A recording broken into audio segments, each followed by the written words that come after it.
Headline edition, July 8, 1947. The Army Air Forces has announced that a flying disc has been found and is now in the possession of the Army. Army officers say the missile found...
From the studios of Blackwater Media in the city of Atlanta, it is the Shadowland Radio Show. I am your host, Dr. William Lester, and I want to thank you for joining us on this new installment of the program. As always, when I begin the show, I'd like to thank those of you who have become subscribers on YouTube.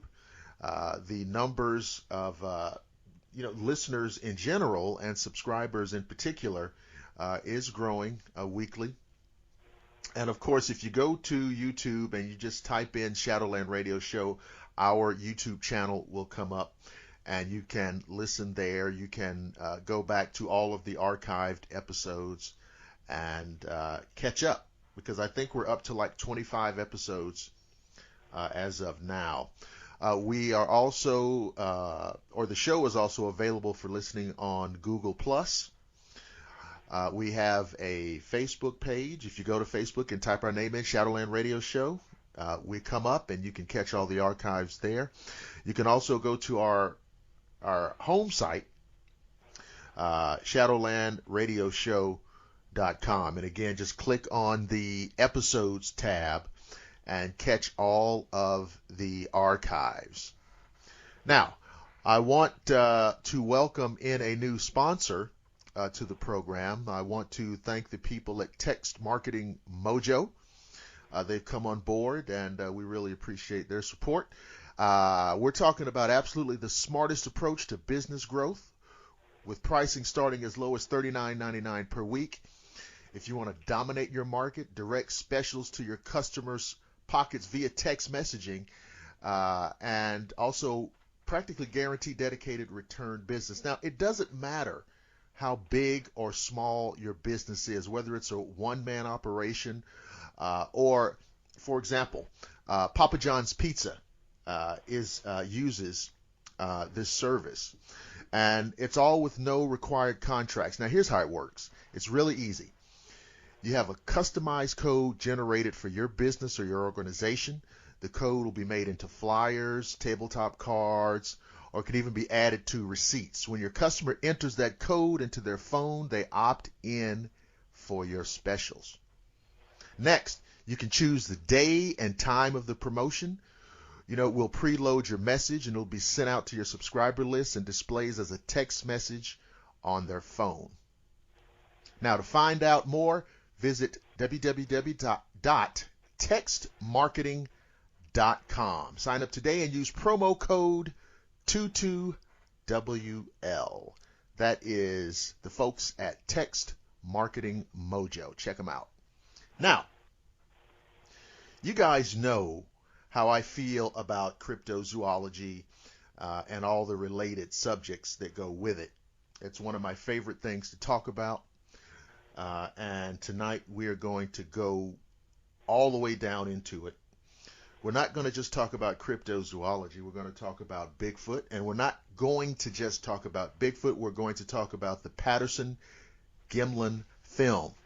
You know what the deal is. 1967, Bob Gimlin, Roger Patterson.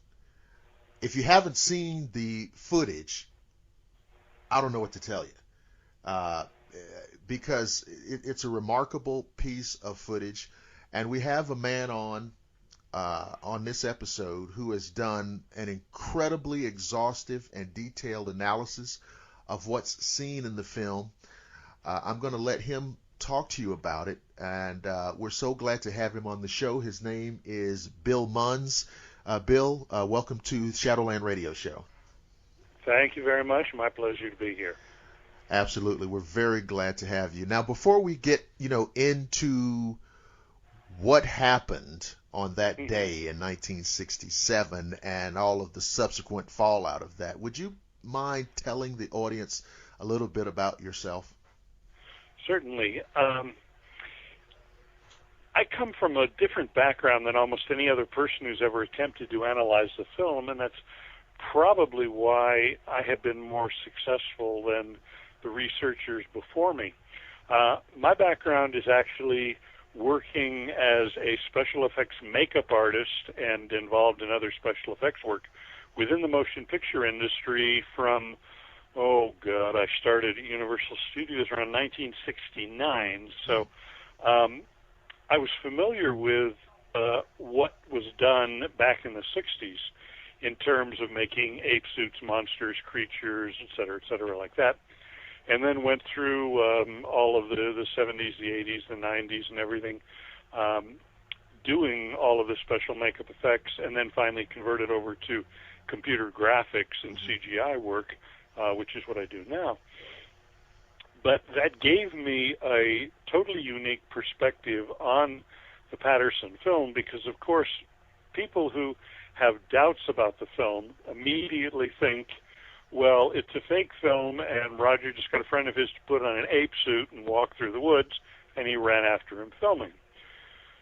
So if you think that's the explanation of the film, the ideal person to actually figure out whether that is true or false is a person who's actually designed and built ape suits. But beyond that, it should be a person who actually knows about the relative level of technology that was available in the 60s, because the whole makeup profession underwent a tremendous revolution in the 80s. New materials, new processes, new techniques, everything changed. And a lot of the people today who look at what can be done today in terms of ape suits and everything don't realize that a lot of that technology didn't exist in the 60s. So you do need a person who understands about all the makeup effects and creature suits and such. But you also need someone who actually can go back to the 60s and know how things were done back then. And for whatever reason, fate seems to have equipped me rather remarkably well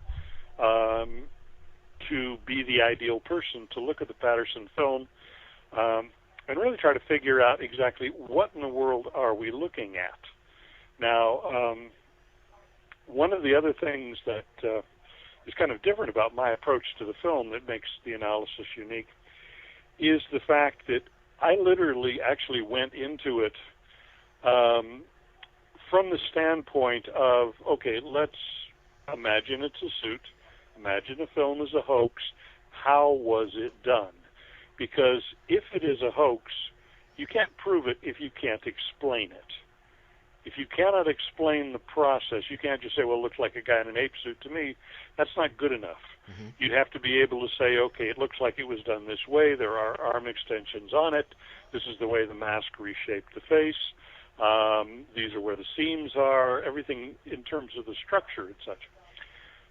And also, oddly enough, most people don't realize that the film itself, aside from the creature in the film, the way the film itself was made tells you an astonishing amount about what happened that day and tells you literally what the cameraman was doing all the time that he was filming.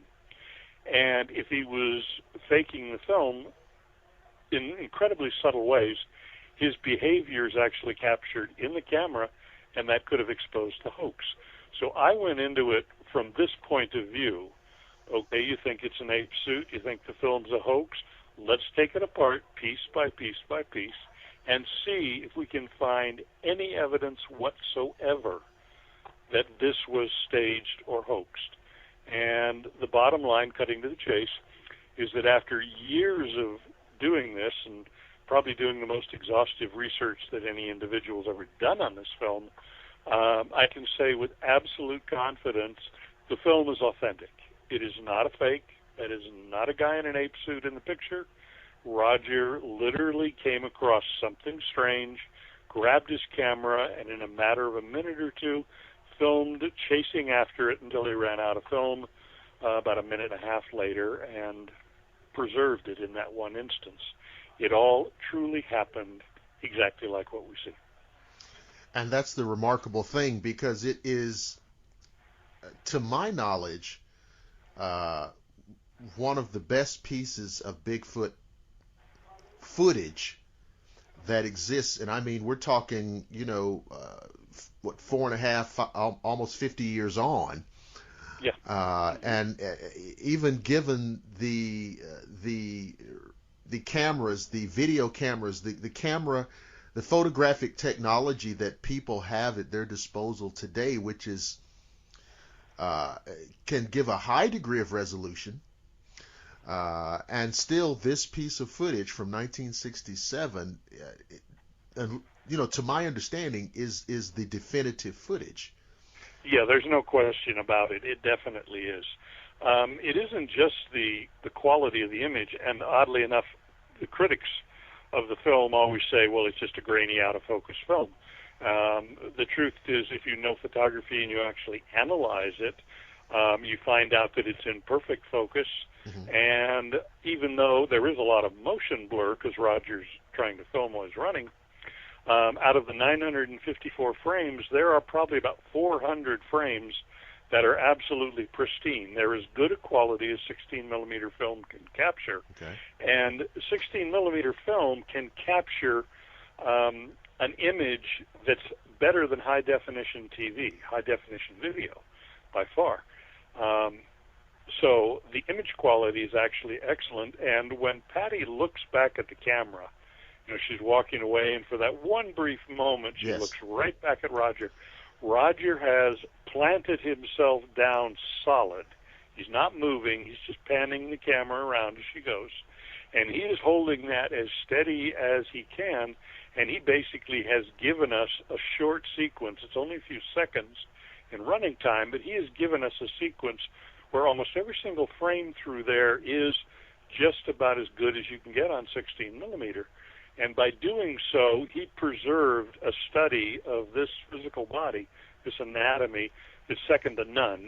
There is nothing else like it anywhere in the whole subject matter of cryptozoology in terms of photographic data this excellent.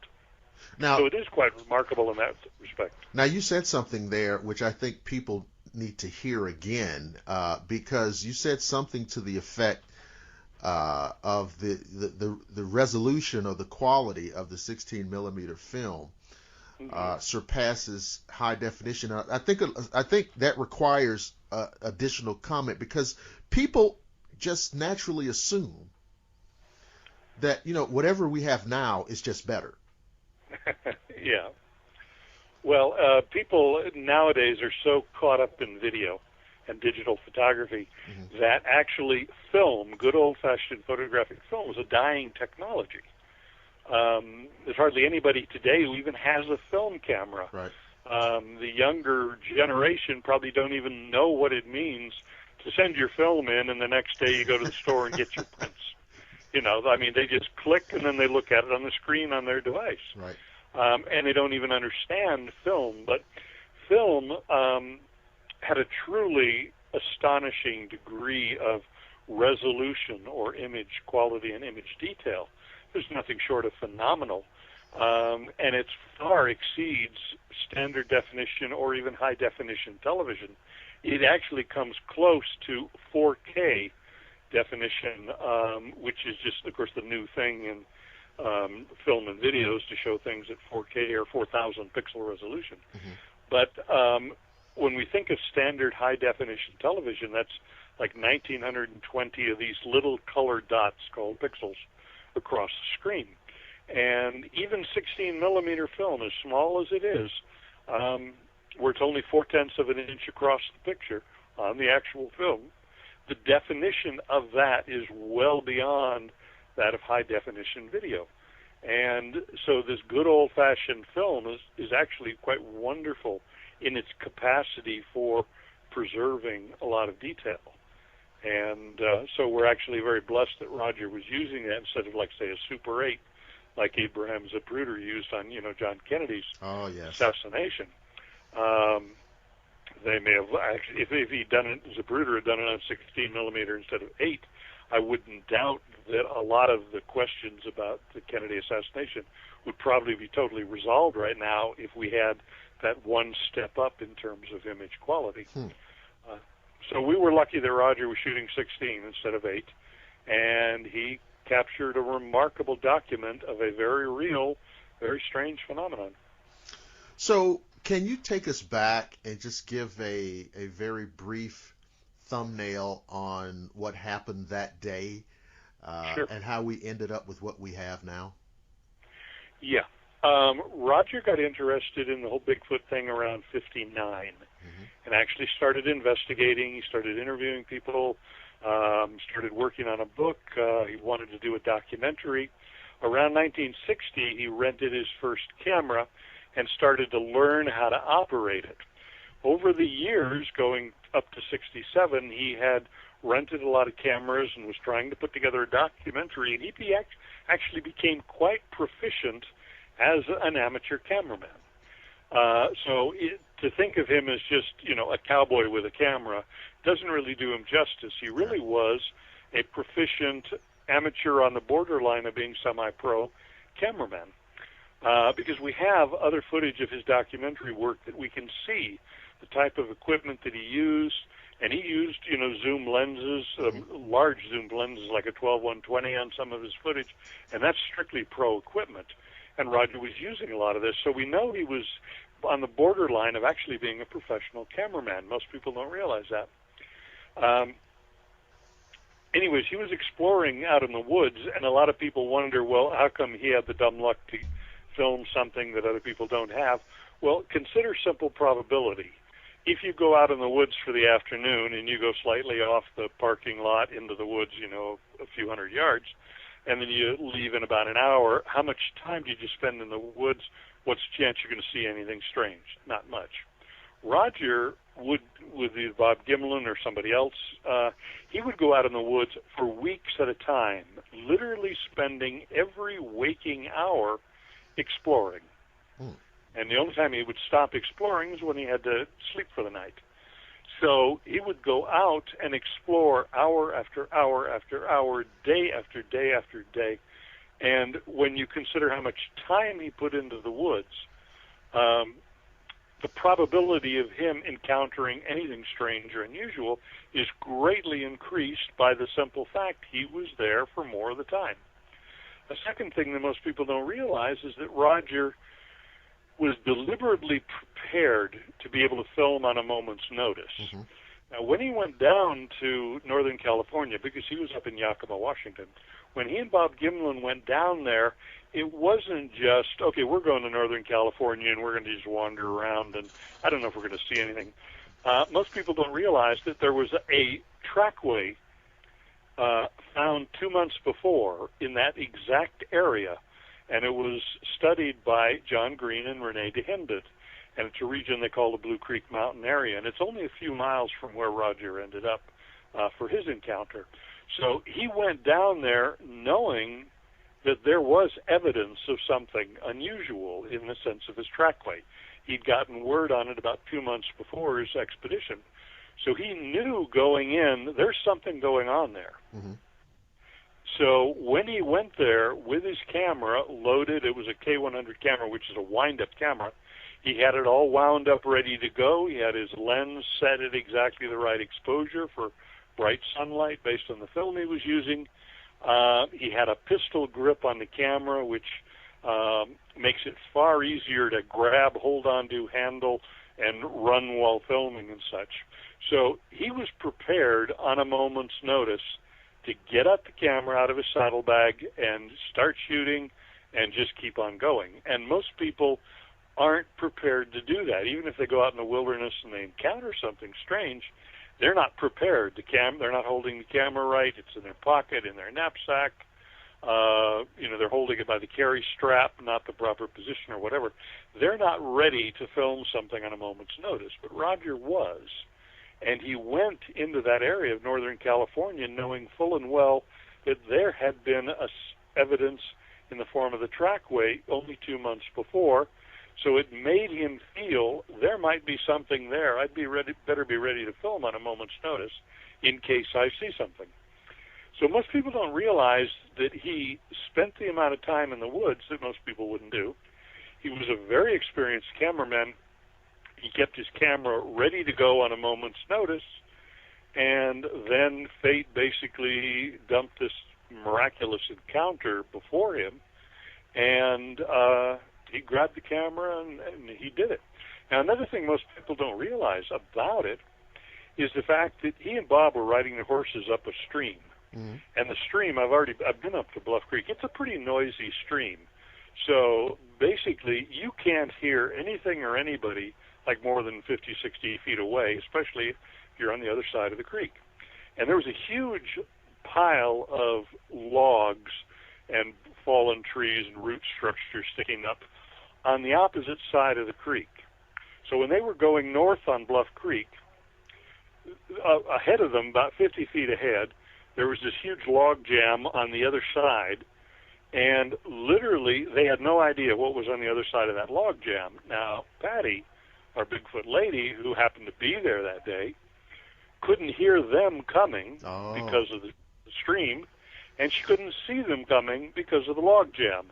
So when they rounded that and they saw her sitting, kind of kneeling by the side of the creek, they were maybe only 30 feet away from her. And literally, suddenly, there they are. There she is. She stands up. The horses are spooked. Roger, who actually, oddly enough, was a veteran rodeo rider, he knew, and he'd done like bucking broncos and all that, so he knew how to get off of a bucking horse and land on his feet. Grabs his camera, gets off the horse, and goes right after her.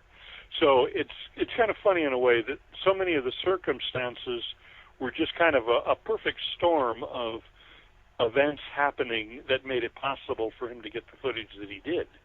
And people often wonder, why hasn't anybody else gotten comparable footage? Well, the circumstances of Roger's situation were literally that unusual.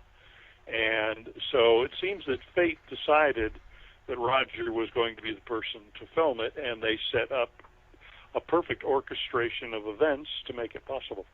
And I often wondered about their horses because I remember in an interview, maybe it was Gimlin who said it, or one of them said that the horse reared up. Yeah. And correct. Because I assume that the horse, caught a scent of something before they did, perhaps. And then the Bigfoot, probably, something's going on, that kind of thing. And sure. All of the alarm bells are going off. And like you said, because Patterson basically had his camera ready to go, it was all captured there. And it's almost, there's almost an action adventure film quality to this. Because, I imagine Patterson going out into the stream to get better footage, and Gimlin is basically covering him with his rifle. Yeah. There's almost an action adventure quality to it. It's a remarkable event. Sure. And again, the best photographic evidence to date that we have of this creature. And I really want the listeners to pay attention to what Bill is saying about a lot of these misconceptions that people have had over the years about the quality of the film, about the happenstance. It's not really happenstance. The fact that they had spent so much time in the outdoors, the fact that they were experienced horsemen, They were really experienced outdoorsmen, really. Yes, definitely, yes. Yeah. And so, everything about this says that these are the guys who should have this encounter. Yeah. When you actually get into all of these little elements, you realize that they were quite literally the perfect people at the right time to accomplish what other people couldn't. They were qualified, they were equipped, they were prepared, and then all it had to be was the probability of an encounter. And obviously a lot of other people have encounters, but they're not prepared as Roger and Bob were, which is why Roger ended up capturing what nobody else before or since has been able to do. He was simply the one individual who was properly prepared to do it. There is something in that footage, and I cannot quantify it, but I'm going to mention it to you. You mentioned it earlier. The moment when the Bigfoot turns and looks back at Patterson. Mm-hmm. For some reason, there's an unnatural quality to it. I'm not going to use the word otherworldly, but it's a decidedly non-human, bizarre quality to that moment. Mm-hmm.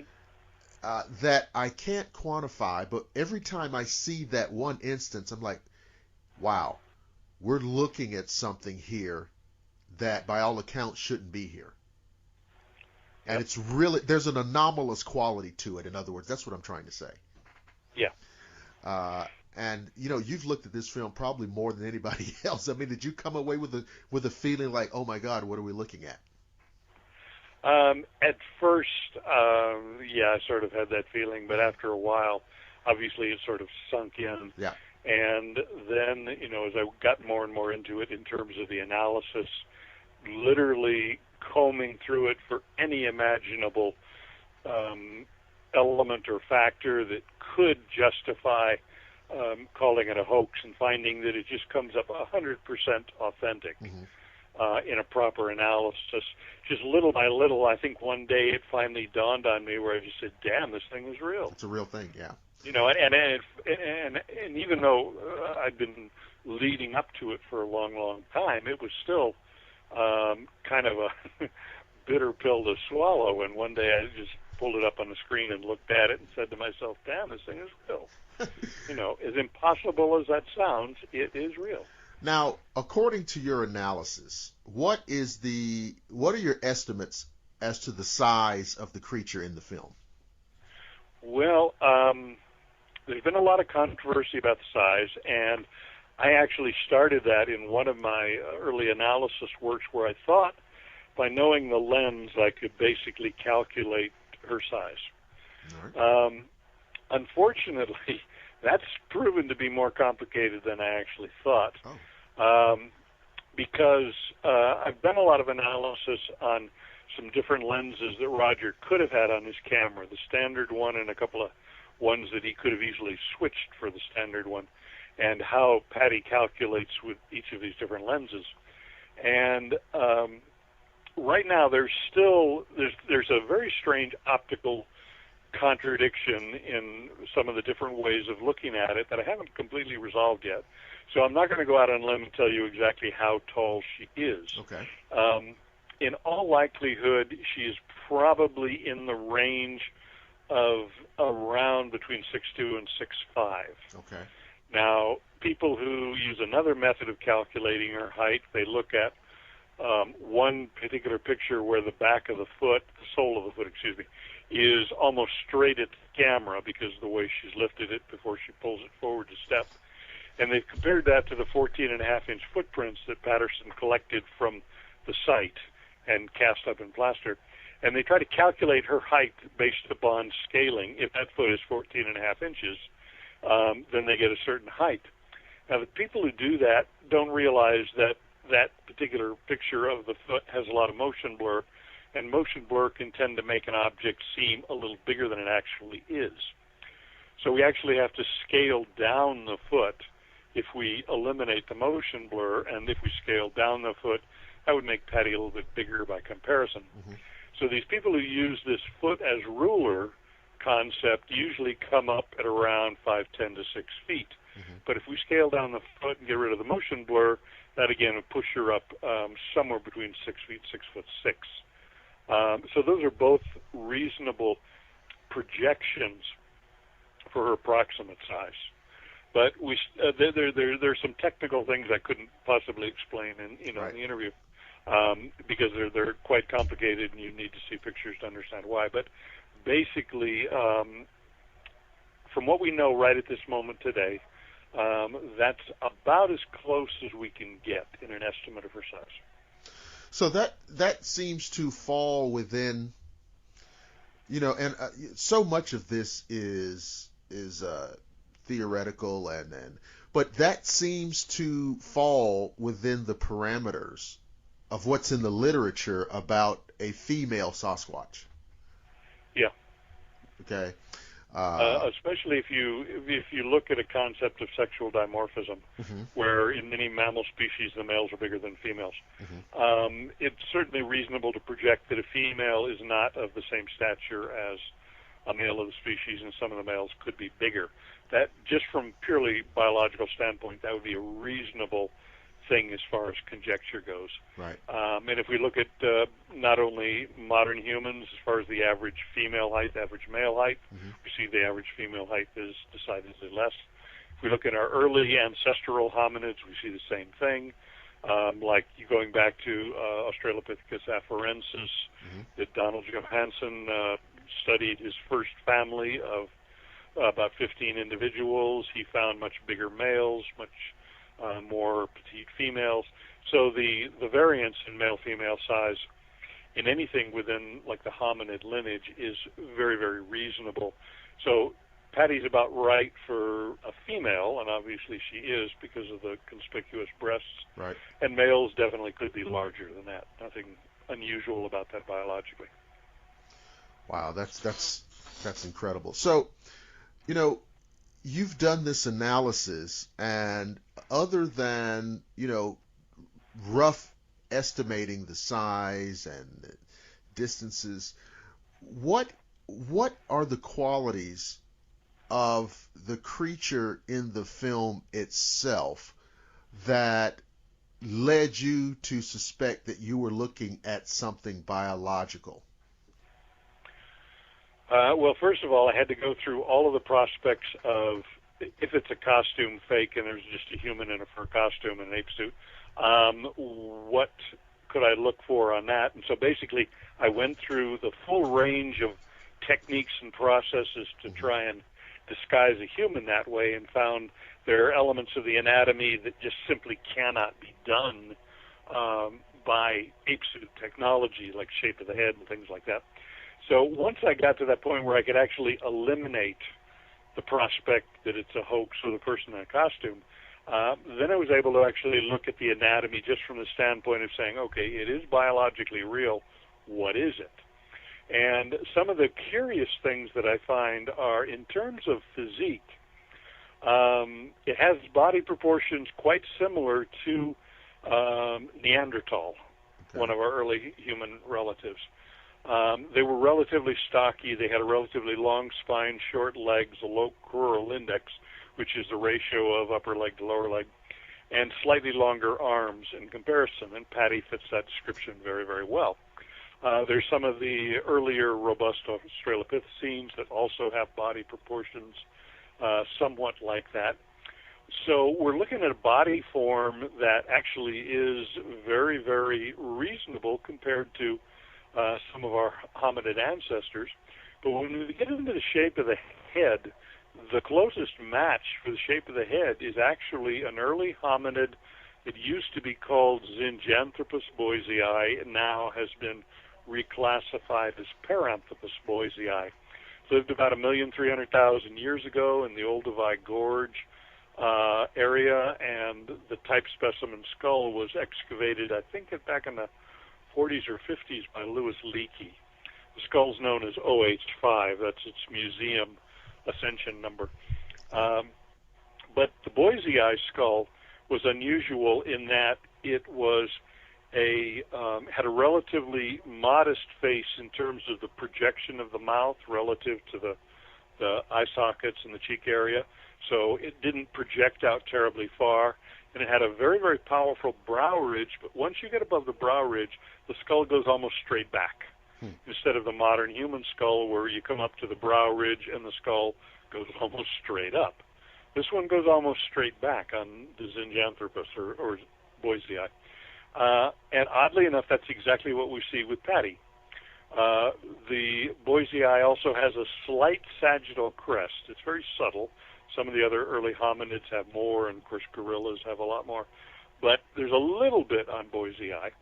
And there's the hint of a little bit of a sagittal crest on Patty as well.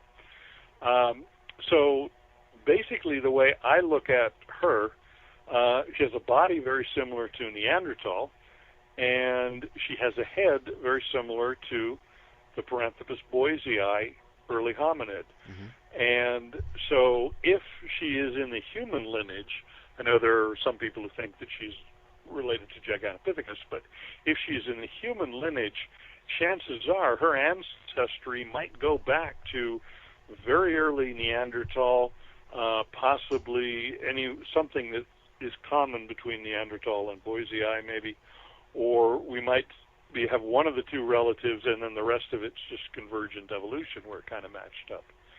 But her anatomy is quite fascinating in that respect. Very long spine, relatively long arms, very short legs, but a shorter lower leg relative to the upper leg. The only people that we actually see, living humans, who have this leg proportion, upper to lower leg, the crural index, similar to Patty, are two races of humans.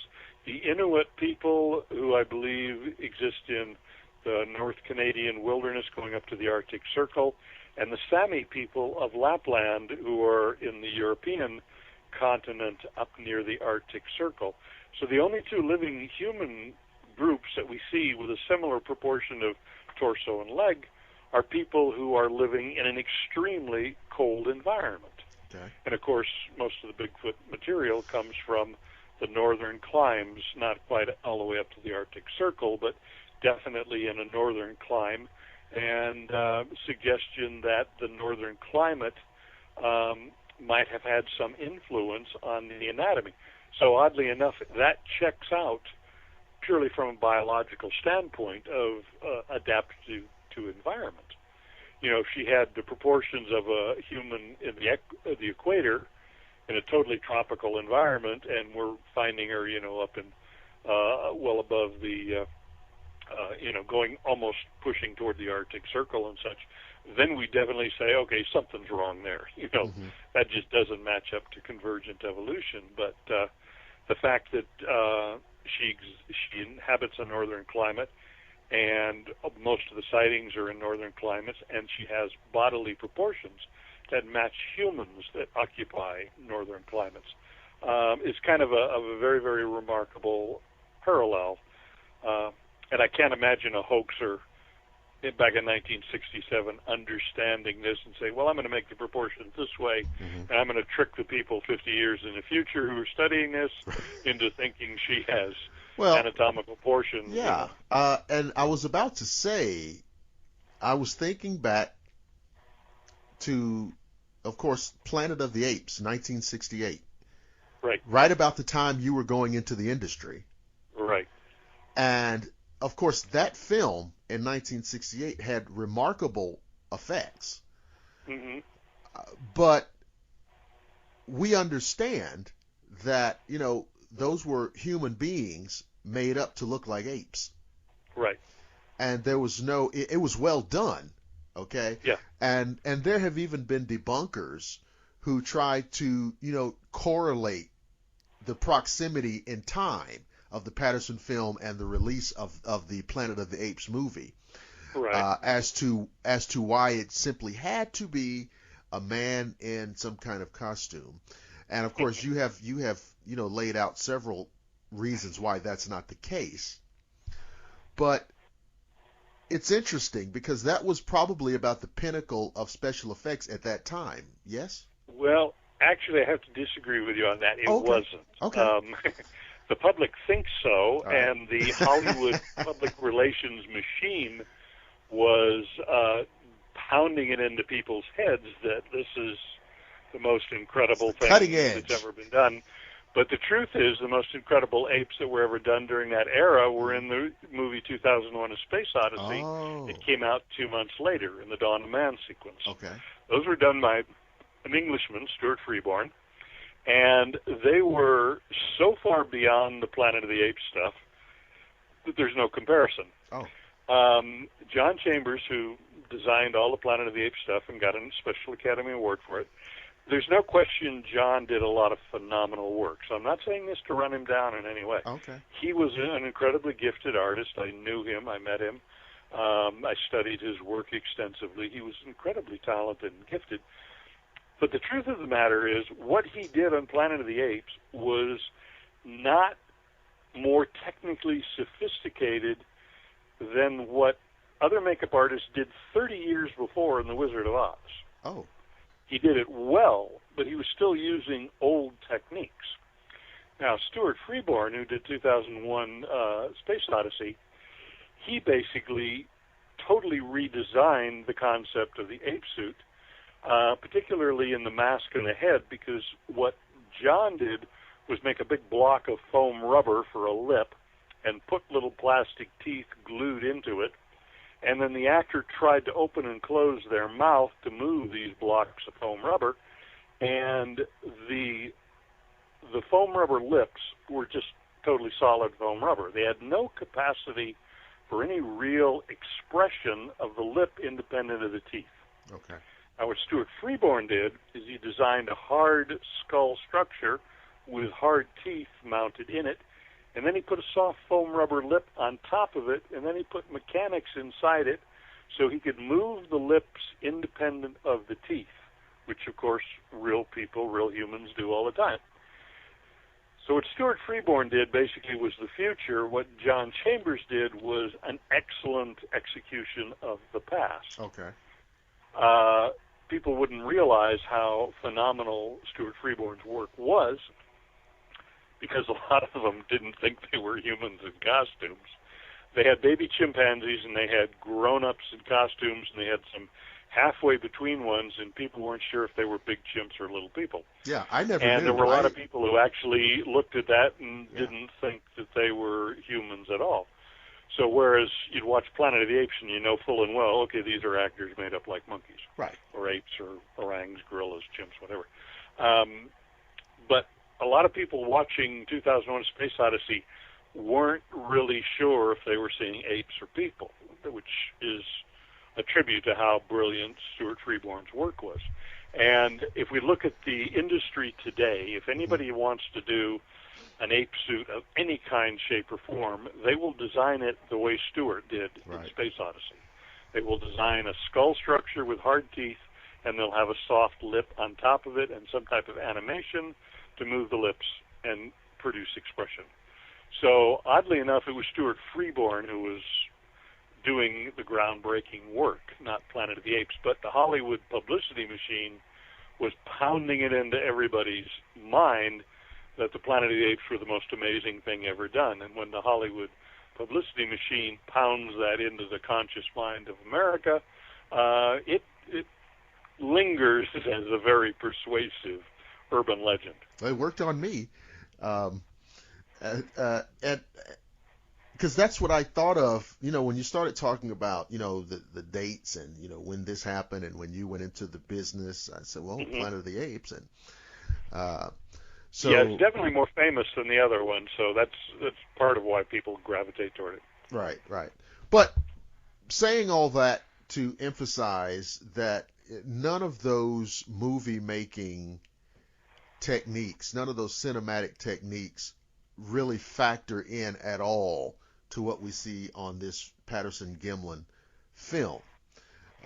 And even to this day, I'm not sure, whether to a greater or lesser extent, to this day, people, certain debunkers, certain individuals will still fall back on this idea that this has got to be a man in some kind of costuming. And yet, we talk about the fact it's 1967. There were just certain things that you just couldn't do technically. Right. And so I wonder if part of it is this. I've got to insist that it's a man in a costume because the alternative is just too overwhelming for me. I suspect that what you just said is actually a very, very powerful influence that is underestimated. Okay.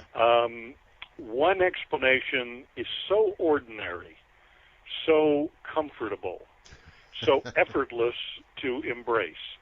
And the other explanation is so bizarre, so utterly, seemingly irrational, that somewhere in the back of your mind, you just want to take the line of least resistance and grab onto that comfortable idea. And I think a lot of people who are doubtful or maybe critical of the film are doing exactly that.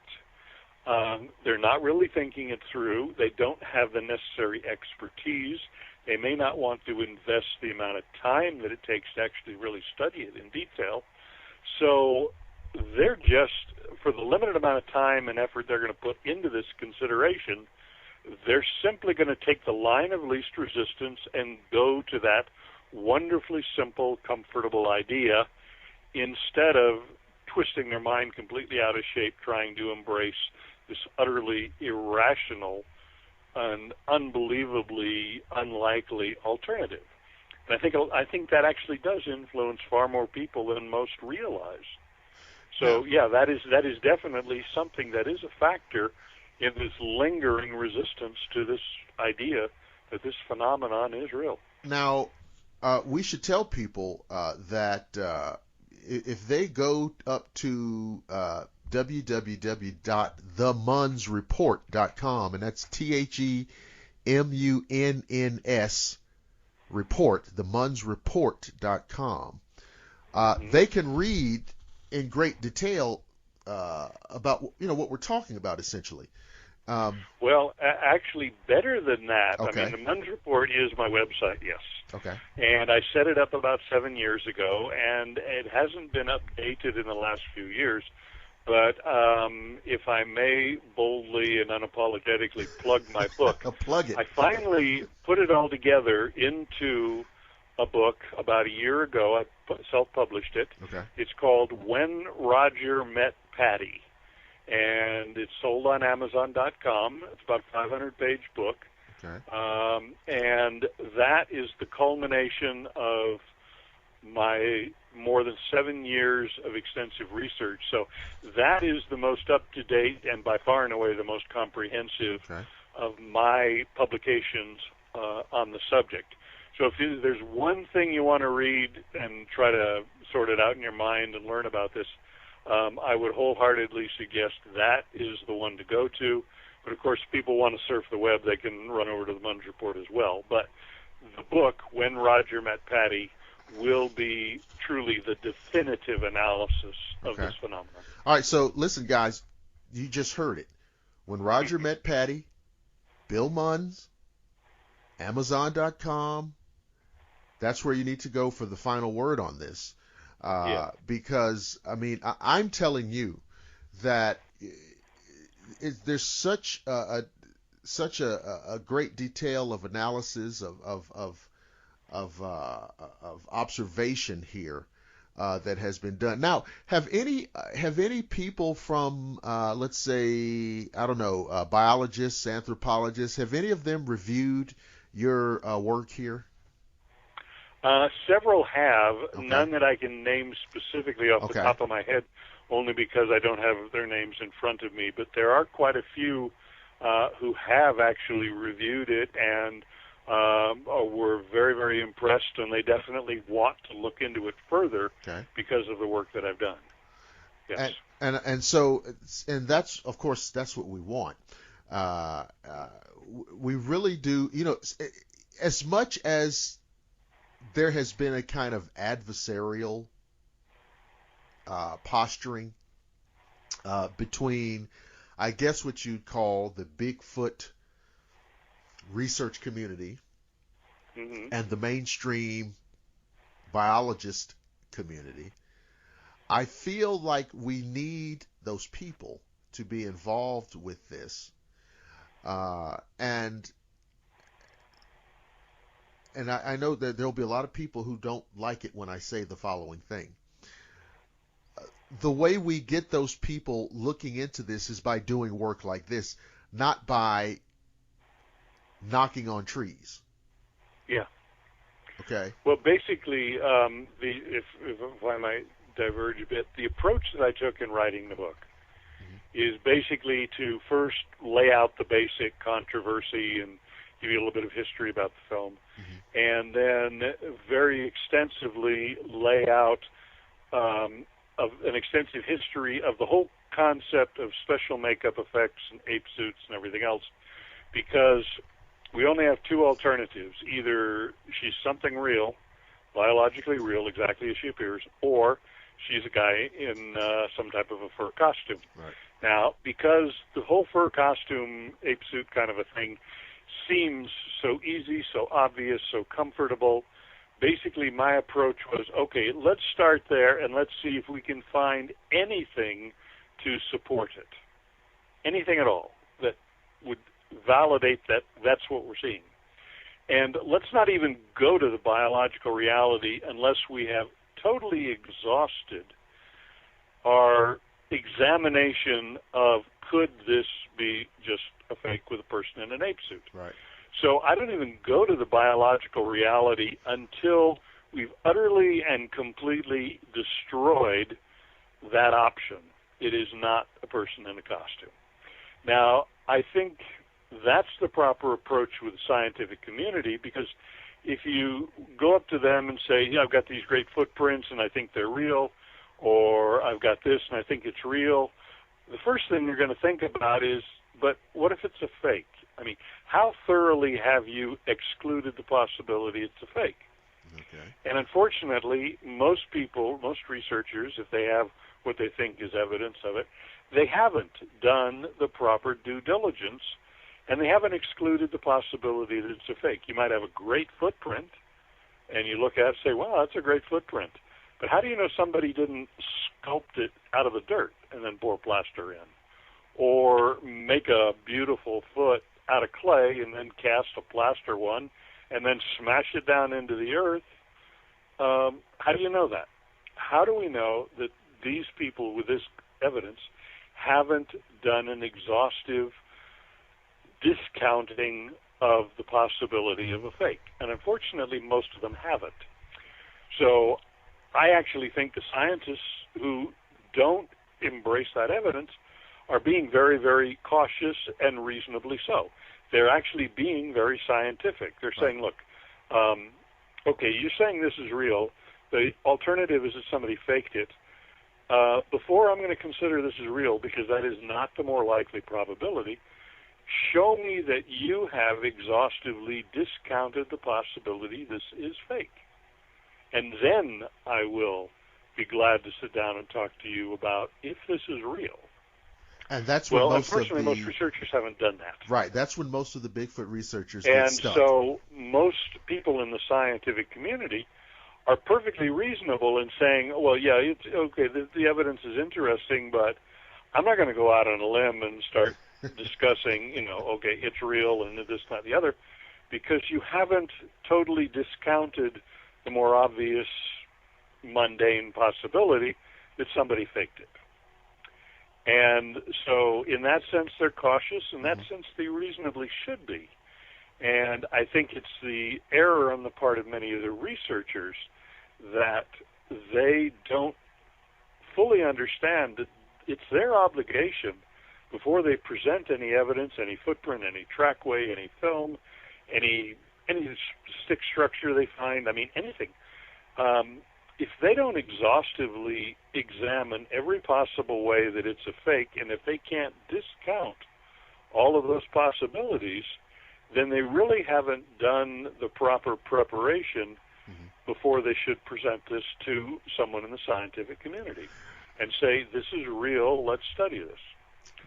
So I think the research community that researches Bigfoot, I know that a lot of the people, their intentions are good, and God knows they're working hard, and they're trying as hard as they can to get evidence, but I think they sadly misjudge how important it is when they've got some evidence to falsify the alternative before they present it to the scientist.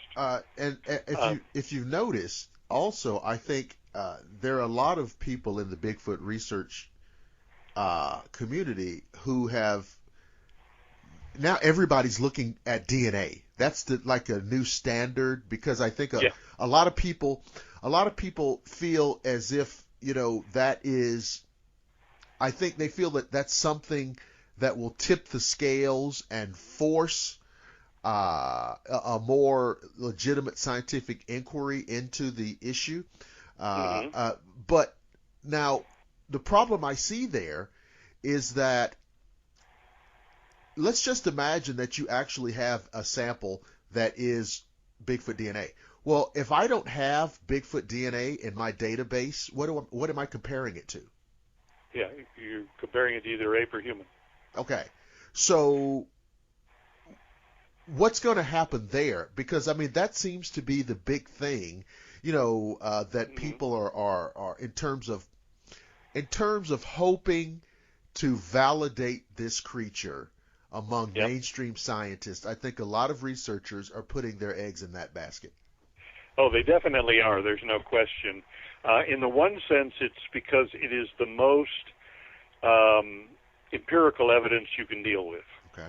And the process of sequencing the DNA, if it's done, assuming that it's done right, produces a result that just cannot be hoaxed. Right.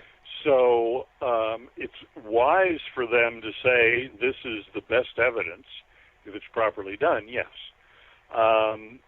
They shouldn't ignore the other evidence, but they should spend more time learning how to falsify it to show that it really is good evidence. But on the DNA thing, one little potential bump in the road that I often wonder about is, what if these Bigfoot are human? What if they are a feral human that is very, very close to us, possibly an offshoot of Neanderthal, which is close to us, or maybe an offshoot of our early Cro-Magnon Homo sapiens sapien? What if they are an ancestral offshoot, then by occupying a very northerly climate, their body became larger?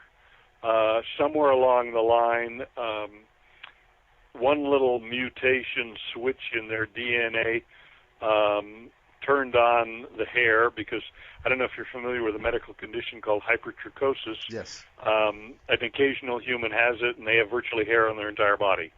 And they usually end up in some kind of a freak sideshow, and they're called dog boy or, wolf girl or something like that. But they're humans with a medical condition called hypertrichosis. So what if we have a human ancestor and the gene switched on and suddenly, poof, this one's got hair in its entire body? And it starts with its own little population breeding, and then there's some line breeding of some of the derivatives of sons and daughters of this that might cross, and the recessive gene becomes dominant, and then suddenly more and more of them have it, and they become an entire race. Right. Given the fur on the body, they can occupy much colder climates than the humans can, so they can find a different ecological niche. When they move into that climate, they become bigger. Convergent evolution can somehow change the morphology of the skull to maybe go back to something more like Zinj, or Boisei, as he's called. The northern climate will produce the change in the anatomical structure, the longer spine, longer arms, shorter legs. And poof, it's a human relative, but it's a feral human. Well, basically. But see, none of then if you run a DNA and you come up with human, You say, oh, no, it's just a human. It's not a Bigfoot. Yeah. But if they are human, then the DNA thing really gets complicated. Well, exactly. But see, none of that that you just stated bothers me. You know, it's not. No, it doesn't bother me either. Yeah, it's not. See, that's the thing. None of that upsets my worldview. Yeah. None of that. If we find out somehow that Bigfoot is, you know, genetically related to us, even very closely, Mm-hmm. so what? I mean, yeah, exactly. What are you talking about? I mean, and see, I actually believe, and again, this is another one of those things where I get about, 150 emails. I think some people, part of the problem with this thing is that it forces you back into that realization that while not having all the answers, Charles Darwin was essentially correct. Mm-hmm. And there are people living in our 21st century world who just reject that out of hand for, you know, the reasons that, you know, we're all aware of. And don't really want to have this kind of conversation about human origins and the, you know, the process of, the origin of man and that whole conversation. Right. And when you start talking about Bigfoot and the fact that it's possibly a primate, hominoid or hominid or what have you, you've got to get into all of that. Exactly. There's a very strong, well, there are two channels that kind of run parallel to each other going back in our cultural heritage. Mm-hmm. One is religious. The humans were created in God's image. Right. We're not animals. We're humans. Right. And we're the only ones. Right. And then there's the biological channel that parallels it, which when I was much younger and learning about physical anthropology and stuff, mm-hmm. it was like, okay, there were human ancestors, but they were like one in a row, one after another. There was no branching of the family tree. Right. There was this nice clean line from this one to this one to this one, and finally us alone. Right. And that we are alone, there's nothing like us, has been hammered into people's minds so intensely that a lot of people, for whatever reason, don't want to let go of that, even though we're finding out Neanderthal almost survived to modern times. Right. There are these people called Desnovians, I think that's how it's pronounced.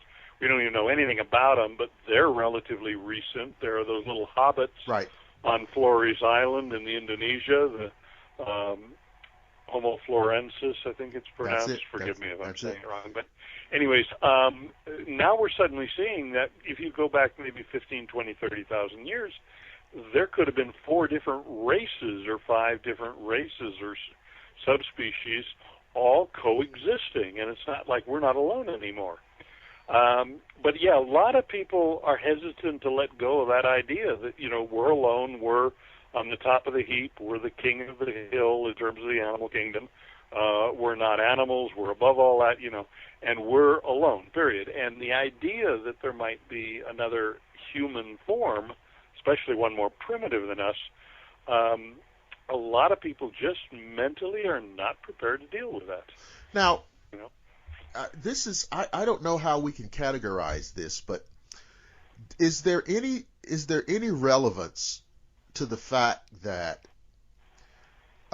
these kind of creatures are referred to by Native Americans even prior to the arrival of Europeans on this continent? Mm-hmm.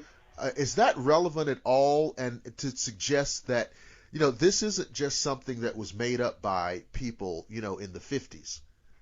Yeah, I think it is definitely relevant, mm-hmm. although I will concede I haven't studied the Native American cultures and the Bigfoot Sasquatch folklore that goes into their cultures before the arrival of the Europeans on the American continent. So I'm familiar with the theory and the ideas.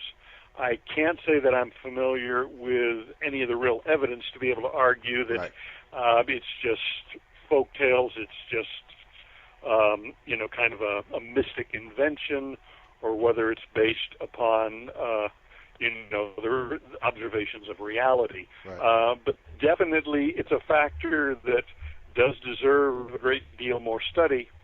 And I've heard debates going both ways on it, and people debunking the idea and people advocating the idea. And I'm certainly not in a position to try to settle it, but it is a factor that, if it can be validated, would lend a tremendous vote of confidence to the idea that we are dealing with something biologically real, that it is not just a recent hoaxing construct that the Western civilization has the occasional penchant for doing.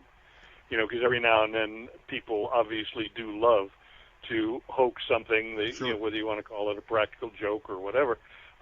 They like doing that. You just need to look at the Piltdown Man. Oh, my goodness. And you can see a splendid example of that, the great anthropological fraud. So people do definitely like to fake things, but if we could see evidence of it in the Indian culture, the Native American culture, pre-arrival of the Europeans, I think it would go a long way toward lending credibility to this particular phenomenon. And I suspect if that is proven to be true, when people say, well, there's no fossil record of any such thing in America, in all likelihood if they came over from Asia, just like the Native Americans did Right. on the Bering Land Strait, whenever that was opened up and they were able to transfer over. Wow. So there wouldn't be much in the way of fossils here. And if they're humanistic enough, any of the old fossils that only date back 5,000, 10,000 years, we might find, kind of unusually large specimens and say, well, yeah, they were Native Americans, and they might actually be these Sasquatch Right. fossils. But because they're humanistic enough in form, nobody's paying any attention to them. Or maybe they didn't study them because of respect for the Native American traditions and, reburying their ancestors and all of that. So it may be possible that we've actually found skeletal remains of them, but because they're very close to human in Right. form, and Patty certainly suggests that, except for the skull, from the neck down, I doubt if you could tell that she wasn't a human. Exactly. In terms of anatomy. They may have actually found fossils and didn't even know what they've got. And I still maintain, people have to remember this. Just because you see a documentary on Bigfoot, just because there's a couple of TV shows here and there, you have to remember, nobody's really looking. Nobody's really looking. I mean, none of our universities, none of our colleges, universities, or institutions are having, well-funded, well-equipped expedition. Nobody's looking. Yeah. Well, people are looking, but they're not looking correctly. Okay, all right. That's I mean, there are better people said. looking, yes. But in a manner where you have researchers here and there who can spend a day or two out in the wilderness. Yes. Right. Okay. But in terms of if you were dealing with almost anything else in the natural world, a respected researcher that might be affiliated with the university could apply to the National Science Foundation and get an NSF grant for $100,000 for equipment, supplies, and research expenses, and go out in the field and study the ability of elephants to generate infrasound, or the migration pattern of the horseshoe crab, or something like that. They could go out and they could get the funding necessary to do it right. Okay. And the sad reality of most people who have an interest in the Sasquatch Bigfoot phenomenon, who want to do the research, they've got to save all their pennies to buy a $500 camera. Yep. They don't have good research grants available to them. And Yes. It is a sad thing that they can't make progress because of that. If I can just diverge for a second, Sure. One of the reasons I made a rather remarkable amount of progress on the study of the Patterson film was that I was actually able to get some very, very substantial research grants in association with Dr. Jeff Meldrum and Idaho State University okay. from a private benefactor who funded a tremendous amount of research we were able to do. And we were able to do some utterly remarkable things that nobody had ever done before to fully get to the point where we can say the Patterson film is totally real. They're described in detail in my book, not trying to plug the book, but factually, yes, they're described in detail. But the kind of research funding that I was able to get to do that, I don't know of a single researcher anywhere who's ever had access to that kind of research funding. But mainstream scientists, they can get that kind of funding just effortlessly. You know, try the NSF, try this, try that. Few foundations, bang, they got their money, they're out in the field, good equipment, and, you know, they're finding out a lot about the real world because they're financed properly. And unfortunately, people who are trying to research the Bigfoot Sasquatch thing are just so horribly under-financed that even with their good intentions and the amount of time they spend out in the wilderness, they just haven't got the right equipment. Well, I'm glad that you laid that out that way because it's an excellent reality check. Yeah, it is. To, you know, what isn't happening, what needs to happen. I mean, just like so many other things, it comes down to money. I don't think there's any, you know, there are probably lots of people like yourself that are qualified, competent people to do the research. But, you know, to put it frankly, somebody's got to be writing big checks. Exactly. To make these things happen. Now, again, your book is called When Roger Met Patty. Yes. And you guys, because, you know, some of my listeners, you know, they'll email me a week later, what's the name of that book? What's the name? You know, so it's When Roger Met Patty. Bill Munns is the author. All you guys got to do. It's under William Munns. William Munns. Okay, guys? William Munns, yeah. William Munns, When Roger Met Patty. Amazon.com. We all love Amazon. Get over there. Pick up a copy. It's where you're going to really get the information. So, you know, as we wrap up the show, you know, Bill, obviously you feel, based on observation and analysis, not just whimsy, that Bigfoot Sasquatch exists. All right. Yes. Now, so what do you think it is? And of course, you know, we understand, you know, we're all theorizing here. Yeah, exactly. What's your best guess as to what it is? As I said earlier, my best guess is some type of human or close human relative, possibly an offshoot from Neanderthal, or maybe going back a little further from Zinjanthropus boisei or Paranthropus boisei. That would be my best guess. I know a lot of people like the Gigantopithecus thing, and I don't gravitate toward Gigantopithecus, even though it was very popular, especially with Grover Krantz and such, because basically they're looking at Gigantopithecus because of size. He was the biggest primate, and these Bigfoot-like things are bigger than us modern humans. So they look for a bigger ape. But from my perspective, size is one of the easiest things to change with very modest evolutionary stimulus in a short amount of time. Okay. You look at the ancestral horse that was wild about maybe, say, 5,000-10,000 years ago, and it was about 13 hands high. And you look at a Shire today, a big Shire or big Clydesdale at 19 hands, and that's an increase in size of over 50%. And it occurred in like 10,000 years. Wow. So for something to increase in size like 50% bigger than what its ancestor was, we know for a fact can reasonably occur in a matter of 5,000-10,000 years. That's incredible. Increase in size is not a complex thing. Now, the bipedalism that we see in Patty, we have no record of anything else in the primate lineage, the mammalian lineage, that has that bipedal locomotion. It's, for some reason, unique to us. So in my opinion, it's less likely that it evolved its own bipedalism independent of us humans. Right. To me, that's putting a much greater challenge on convergent evolution. So I look at Patty and I say, okay, or look at some of the claims of Bigfoot, 8 foot, 9 foot tall, and such like that, and I say, I don't think it's likely they evolved bipedalism independent of us. Right. And the size difference can be effortlessly explained because that is one of the easiest things to change by either natural stimulus or by some kind of deliberate, selective breeding. But it goes a little slower in nature, but it still happens relatively quick and it's relatively easy. So I look at her and I say, if she is much larger than a hominid on average, the size thing is no big deal. The size thing can be easily accomplished.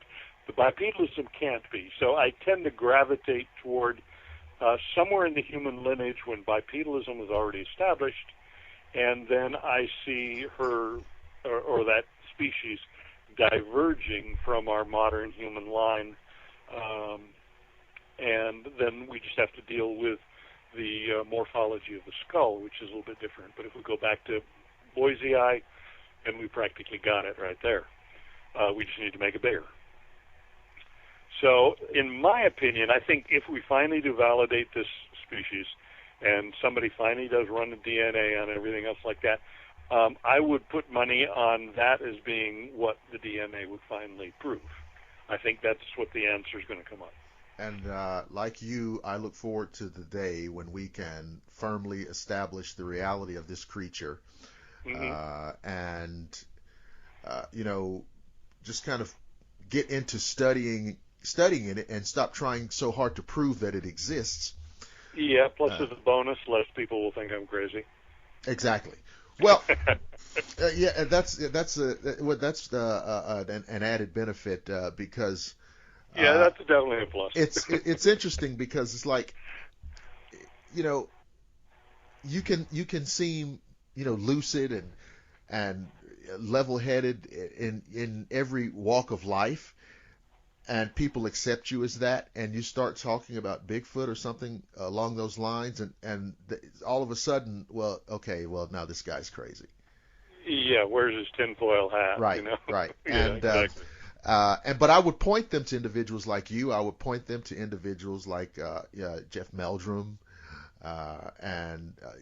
There's a long list of sane people Oh yeah, who are, and it really is true. So listen, Bill, if you don't mind, what I'd like to do is close out the show. If you don't mind, hang on to the line so I can Sure. talk to you for just a second after we close out. Ladies and gentlemen, our guest on this episode of the Shadowland Radio Show has been Bill Munn, and he is just, first of all, makeup man extraordinaire. You heard the conversation we had about Planet of the Apes, 2001: A Space Odyssey, and I want to get him back on again because I'd love to have a conversation about special effects and monster movies and creature animation, and talk about Ray Harryhausen and Jack Pierce and all of those type of things. You think you'd be up for that, Bill? Absolutely. That sounds fantastic. So Sure. make sure, guys, that you hop over to Amazon and get his book, William Munn's When Roger Met Patty.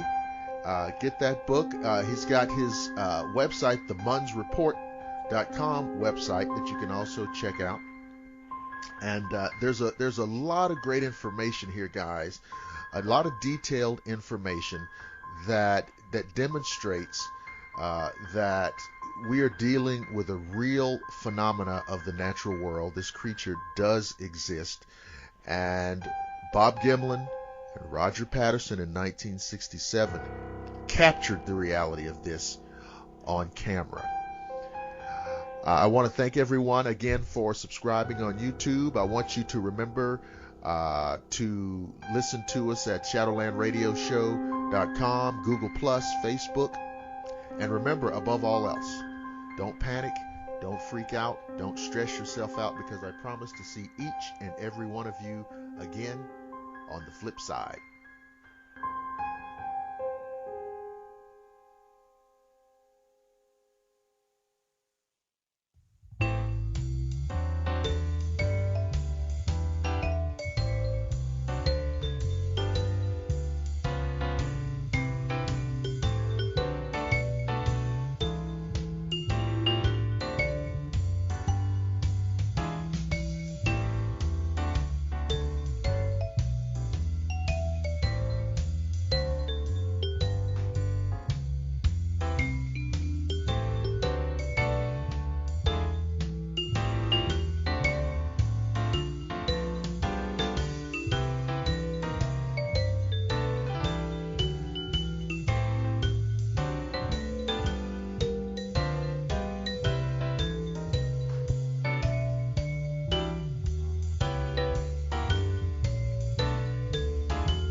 Headline edition, July 8, 1947.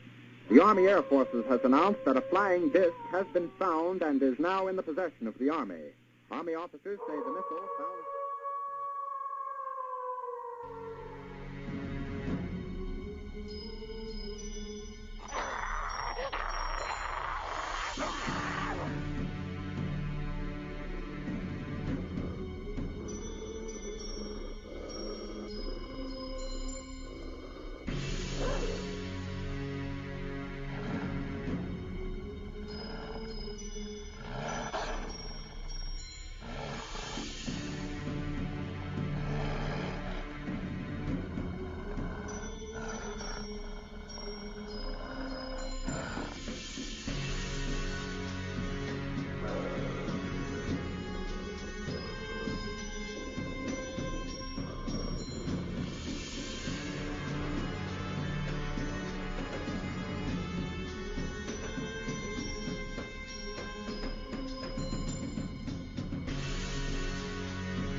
From the studios of Blackwater Media in the city of Atlanta, it's time for another episode of the Shadowland Radio Show.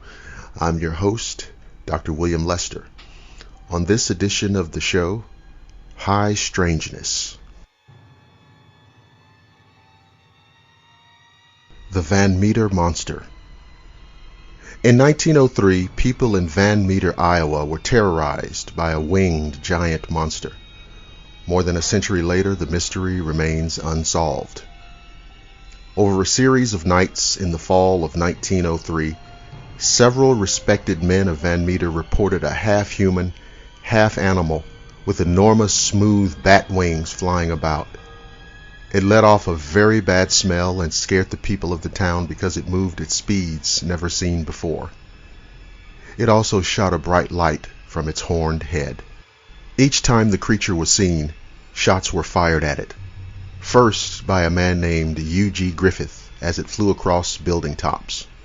The monster seemed not to be hurt by the gunfire. The next night, the town doctor and bank cashier Peter Dunn saw the creature and opened fire.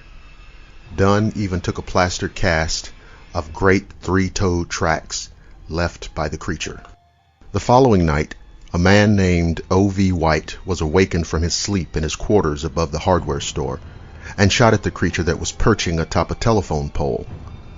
This awakened Sidney Gregg, who had been sleeping in his store nearby. Gregg said the monster hopped like a kangaroo. Even the local high school teacher saw it and deemed it some sort of antediluvian monster.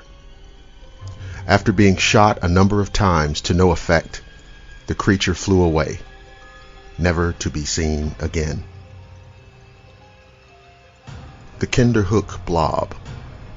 During the 1960s, at least 6 eyewitnesses claimed to have encounters with a floating, ghostly blob-like creature that was so intimidating that it even scared 2 men with guns. The strange tale of this unusual creature begins in the forests surrounding Kinderhook, New York, a small town whose name literally translates to Children's Corner in the language of the original Dutch settlers, not far from the lake of the same name.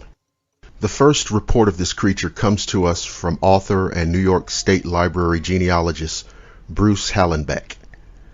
When Hallenbeck was a 10-year-old boy, he and his cousin were playing in the woods behind his parents' house when they both saw something they would never forget. Hallenbeck would record this bizarre event years later in 1992 in a book he wrote titled Monsters of the North Woods.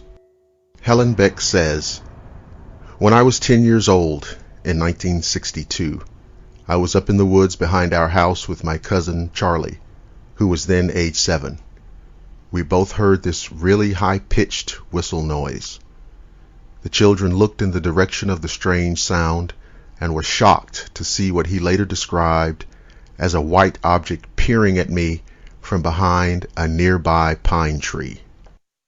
Hallenbeck would later clarify that statement. "I say peering, but in fact it had no eyes that I could see. Wisely choosing caution over curiosity, the frightened cousins beat a hasty retreat back to Helen Beck's parents' home. The creature was not seen again until 1964, when a man reported seeing it coming down a hill directly toward him. This unusual creature has not been seen since. The infield horror. Every so often there comes along a dramatic case of the strange that is hard to classify. In such cases, it is difficult to ascertain if we're dealing with a mystery monster, aliens, ghosts, or something else entirely. Such is the case of the strange visitor that made its way to a rural community in the state of Illinois in the early 1970s. Stalking through the nighttime woods, the enigmatic apparition which would hold a community in the grip of terror is a prime example of either bizarre cryptozoology, which we may never understand, or the profound effect of myth, legend, and hysteria of the human psyche. The southern part of Illinois was already long steeped in the bizarre well before the mysterious intruder came to terrorize the area. Native Americans and early settlers often told of experiencing a wide range of strange phenomena here, including seeing strange orbs of light, shadowy phantoms or frightening entities stalking the forests, and hearing bizarre howls, shrieks, or screams in the night. The native tribes of the area believed this land to be a cursed place prowled by evil spirits, and the region gained the intimidating nickname, the Devil's Kitchen. It was a place that has long been permeated with paranormal phenomena, and both settlers and Native Americans mostly avoided it. It was to this mysterious cursed land of specters, phantoms, and high strangeness that a sinister entity would emerge to maraud across a small town and earn its place among the most bizarre mystery monsters of cryptozoological lore. What would go on to be called the infield horror first made its appearance in the small community of Enfield, Illinois, located in the southeastern corner of the state. On the evening of April 25th, 1973, 10-year-old Greg Garrett was out playing in the backyard of his rural home as his parents watched TV inside. The boy's parents were startled when their son purportedly suddenly burst in through the back door, crying hysterically, and with a terrifying story to tell. Greg claimed that as he had been playing out in the yard, a hideous, misshapen beast had emerged from the darkness to attack him. According to the boy, the creature was an otherworldly abomination around 5 feet tall, with 3 legs, short, stumpy arms tipped with taloned hands, gray skin covered with slime, and disproportionately large red eyes. The malicious beast had then stepped forward and actually stomped on the boy's feet, ripping his shoes with its claws in the process, before he had retreated to his house in terror. Police who arrived at the scene could find no trace of the entity the boy had described. A mere half-hour later, the creature would make another appearance, this time in the yard of Garrett's neighbor, Henry McDaniel. It started when McDaniel's children claimed to have heard something scratching at the outside of the house, and when he went to investigate, he too heard the odd scratching noises. McDaniel at first thought it must have been some sort of animal, perhaps a stray dog or cat, and he went out to confront whatever it was. When he opened the door, he saw that there was no dog or cat. There, looming over the front porch, was a bizarre monstrosity which would prove exactly a match to the description of what little Greg Garrett had just seen a half hour earlier. McDaniel would later describe it to authorities thusly. It had 3 legs on it, a short body, 2 little short arms coming out of its breast area, and 2 pink eyes as big as flashlights. It stood 4.5 feet tall and was grayish colored. It was trying to get into the house. Fearing for his life, McDaniel slammed the door shut and rushed off to retrieve a pistol. When he went back to open the door, the monster was still there scratching away and reportedly hissed at the man like a wildcat. McDaniel then frantically fired several shots at the beast, hitting it dead on, after which it reportedly leapt away at a frenetic rate, allegedly covering 75 feet in 3 spectacular leaps before disappearing into the darkness. The terrified man called the police, claiming to have seen a monster from outer space, and when the authorities searched the area, they discovered a series of footprints that measured 4 inches across and looked like those of a dog, only with 6 toe pads rather than the usual 4, and seeming to be of something with only 3 legs based on the layout and the fact that one footprint was smaller than the rest. They also found some curious scratch marks on the outside of the house that corroborated the story about a creature trying to get in. Yet despite these findings, authorities were skeptical of McDaniel's spectacular claims. Nevertheless, whatever the creature was, it came around McDaniel's house yet again in the dark early morning hours of May 6th. This time, at around 3 a.m., McDaniel was awoken by his neighbor's dogs barking excitedly. When he went to go see what the commotion was about, he saw out on the railroad tracks near his home the very same monster he had seen before. The creature was described as casually lumbering along the railway tracks, and this time McDaniel did not shoot at it, but rather stared in puzzlement as it wandered about for several minutes along the tracks before bounding away into the darkness. McDaniel's bizarre account soon made the rounds, and before long word had gotten out about the infield horror stalking the night. Visitors began pouring in looking to catch a glimpse of the creature, bringing a good amount of publicity that the small, quaint, rural town was not used to. It got to the point where the sheriff warned McDaniel to stop spreading his crazy stories in order to keep the rumors under wraps. Despite these threats, people continued to come to the town in droves. Although many of these visitors were merely curiosity seekers hoping to see the monster for themselves, others were more ambitious monster hunters who came armed to the teeth and dead set on actually bringing whatever the creature was down. This alarmed the locals, as the last thing they wanted in their previously peaceful, quiet community was a bunch of trigger-happy thrill-seekers out in the woods with loaded guns and alcohol. Some of these monster hunters further fueled the frenzy of monster rumors with bizarre sightings of their own. 2 hunters from Indiana by the names of Mike Mogul and Roger Tappy claimed to have seen what they described as a large gray monkey dashing through the underbrush, which had moved too quickly for them to get a good shot at. In another incident, 5 hunters were arrested for hunting violations and as a threat to public safety after they opened fire in unison on what they would later claim to have been a gray, hairy creature that they had spotted in the woods. The hunters even claimed to have hit it, but that their bullets had no effect whatsoever. The sheriff didn't believe a word of it and considered them to be just a posse of gun-toting thrill-seekers out drinking and raising hell. The final major sighting of the infield horror was made by a group of 4 men searching the area, with one of them being Rick Rainbow, the news director of radio station WWKI in Kokomo, Indiana. The group claimed that they had seen a gray, stooped-over, ape-like creature loping through the woods near an abandoned house not far from McDaniel's property. The mysterious thing was reported to have been moving at a speed far faster than a man could run, and had finally disappeared into the forest. On this occasion, the strange creature was said to have let out a blood-curdling wail, which Rainbow claimed to have actually recorded on tape. The string of strange events that occurred in Enfield, Illinois, was then investigated by cryptozoologist Loren Coleman, who would later write an article about the infield horror in the July 1974 edition of Fate magazine entitled Swamp Slobs Invade Illinois. Coleman interviewed locals, listened to the Rainbow recording, and searched through the area looking for any signs of the beast.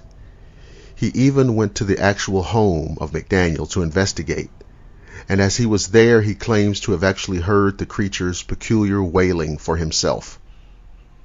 Coleman would later say, of the bizarre experience. I traveled to Enfield, interviewed the witnesses, looked at the siding of the house the Enfield monster had damaged, heard some strange screeching banshee-like sounds, and walked away bewildered. But what on earth was the Enfield horror?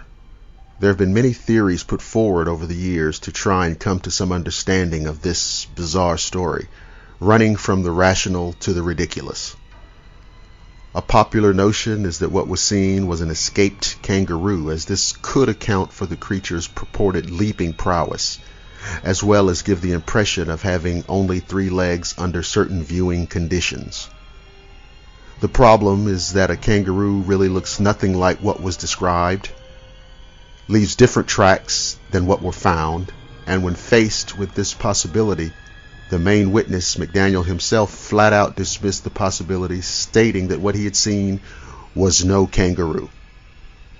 It was also speculated that an escaped ape could have perhaps been the culprit, yet this also does not really truly fit descriptions of the weird creature. More mundane animals theorized to have been behind the sightings include large dogs, calves, horses, bears, deer, and wildcats. Other theories have branched out into decidedly more fringe realms, including the idea that the Enfield horror was a genetic experiment gone awry, an alien running amok, or even an actual, literal demon. Whatever haunted the woods of Enfield, Illinois in 1973, there can be no doubt that the anomalous manifestation that gripped that community in terror was a true example of high strangeness. And that concludes another edition of the Shadowland Radio Show. Thank you for listening to the program. The show can be heard on the Blackwater Media YouTube channel, the Shadowland Radio Show Facebook page, the Institute of Metaphysics Facebook page, and Google+. I'm your host, Dr. William Lester, and I promise to see each and every one of you again on the flip side.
Headline edition, July 8, 1947.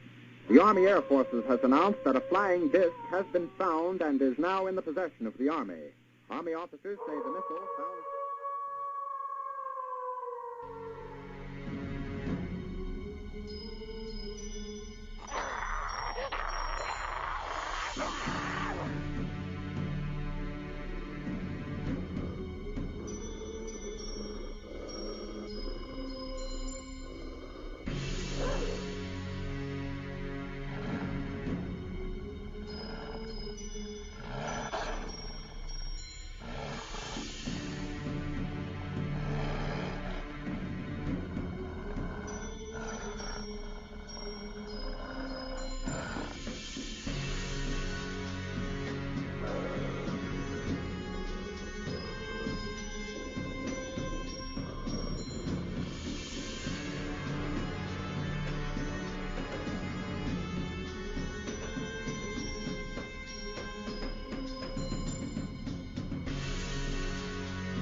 From the studios of Blackwater Media in the city of Atlanta, it's time for another episode of the Shadowland Radio Show. I'm your host, Dr. William Lester, and I want to welcome you to another interesting installment of the program. As always, you can listen to this program on demand on our Facebook page. Just type in our name, Shadowland Radio, once you're on Facebook. You can also listen to us on Google+, as well as our YouTube channel, which is Blackwater Media. You can also hear all the clips, full-length clips, going back to June of 2014 at shadowlandradioshow.com. And don't forget, all of these episodes are downloadable as MP3, so you can listen to them in the car or while you're taking a walk or with any mobile device. Everybody's got, whether it's iPhone, iPad, or any Android device, Kindle, or any of those things, the show is downloadable on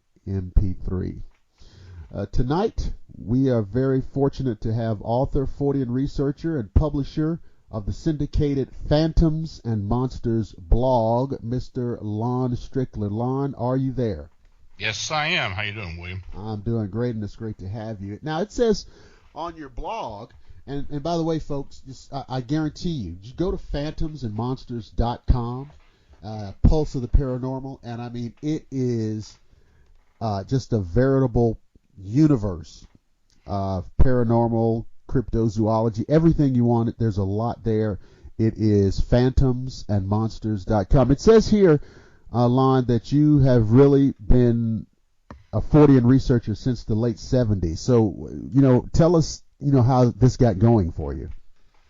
Well, I after I got out of high school in the late 70s, I was just working. I was doing paranormal research myself, in fact, because I've always had this, I think we can call it sixth sense, but I've been clairvoyant ever since I was a child, and I grew up near Gettysburg, Pennsylvania, so I spent a lot of time on the battlefield as a child, and you sense a lot of different things, and it became an interest for mine. I mean, I used to take my bike and ride to the battlefield and sneak on the battlefield and stay at overnight and such, and I used to experience a lot of different things, and it really interested me.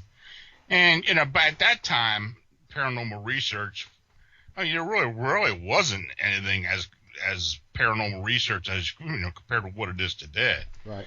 And that's what I did. I mean, I basically went to after I got out, I graduated. I would go to old battlefields and places where events had taken place to kind of get the sense of what had happened.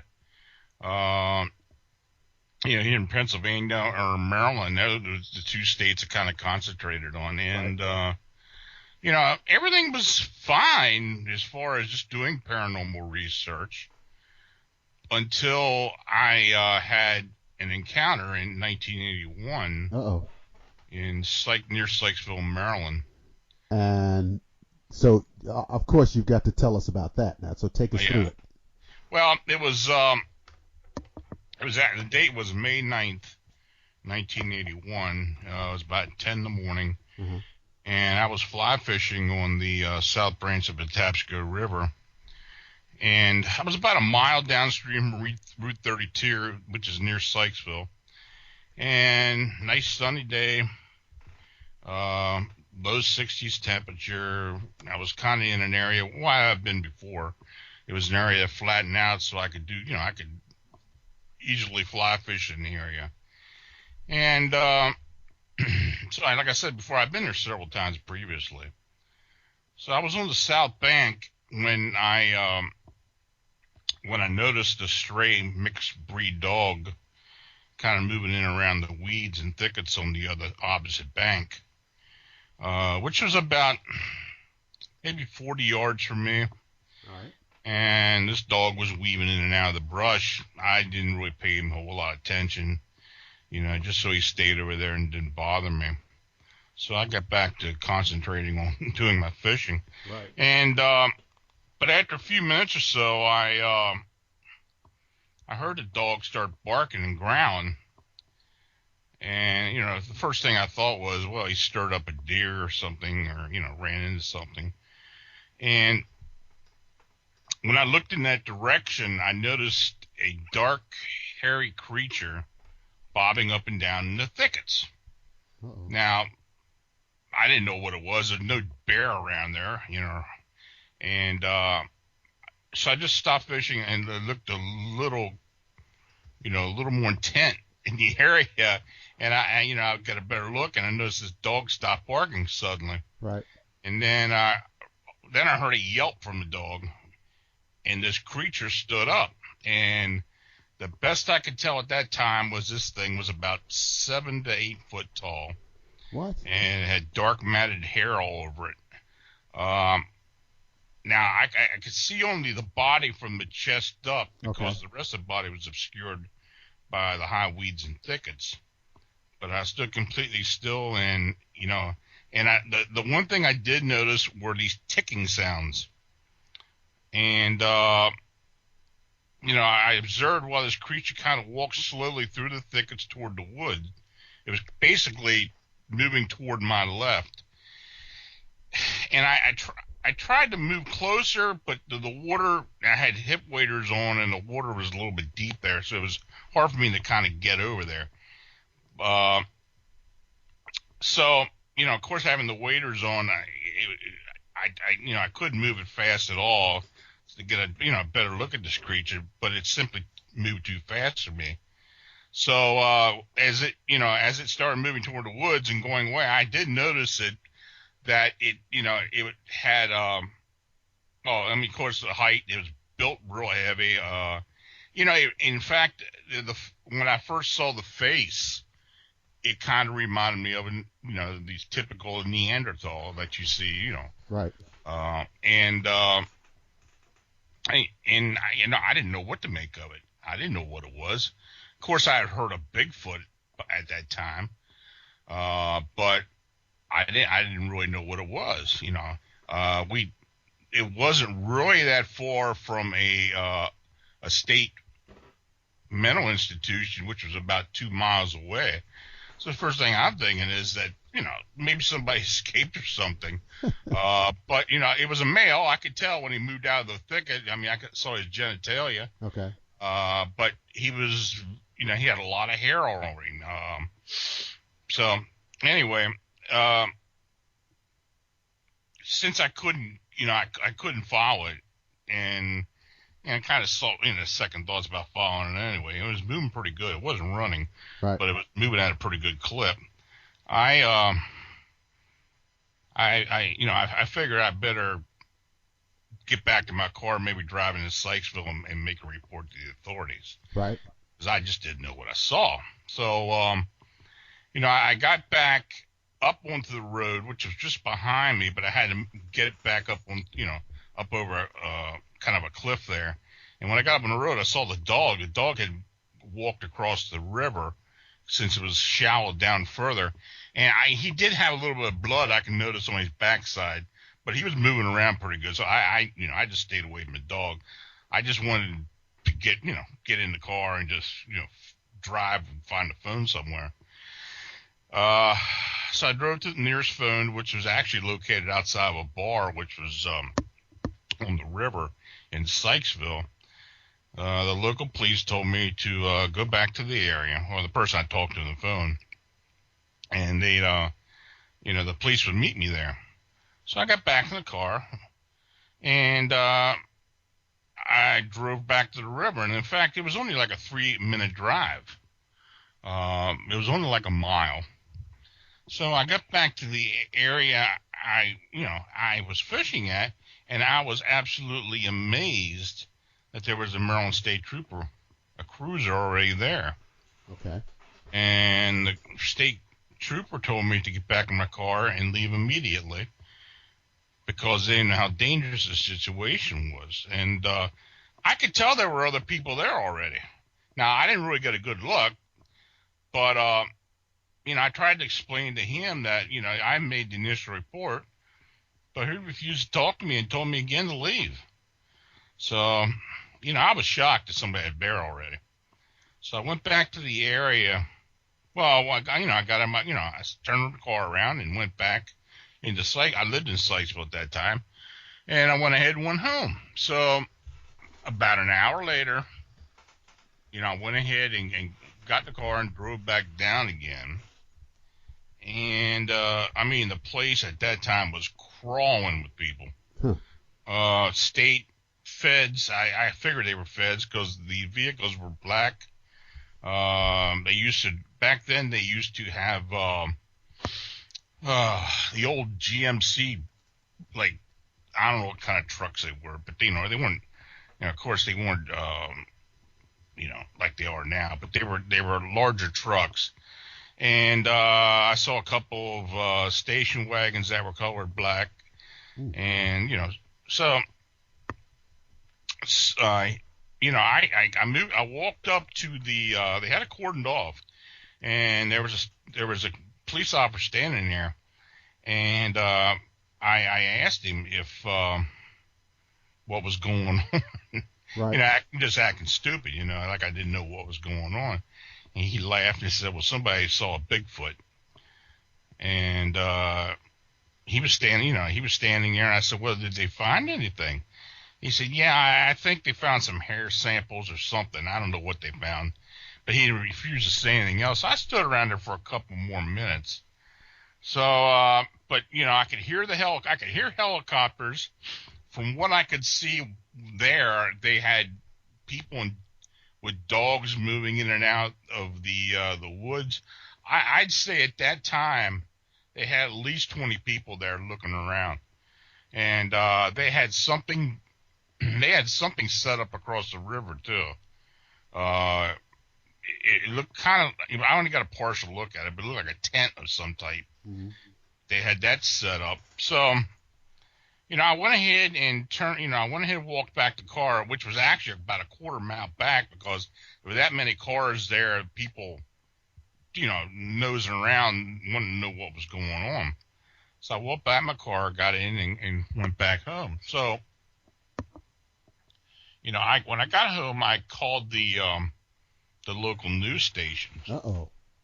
And in Baltimore, which was the nearest city, there were 3 stations at that time, and I actually called the news departments in all 3, and the one in particular, they did seem very interested in what I saw.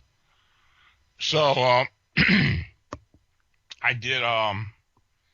They told me, well, we're going to investigate this, and they got my name and everything, number, and they, he said, "We'll call you back and we'll talk to you." I said, "Fine." So, the one day went by and I didn't hear anything, nothing on the news or anything. And I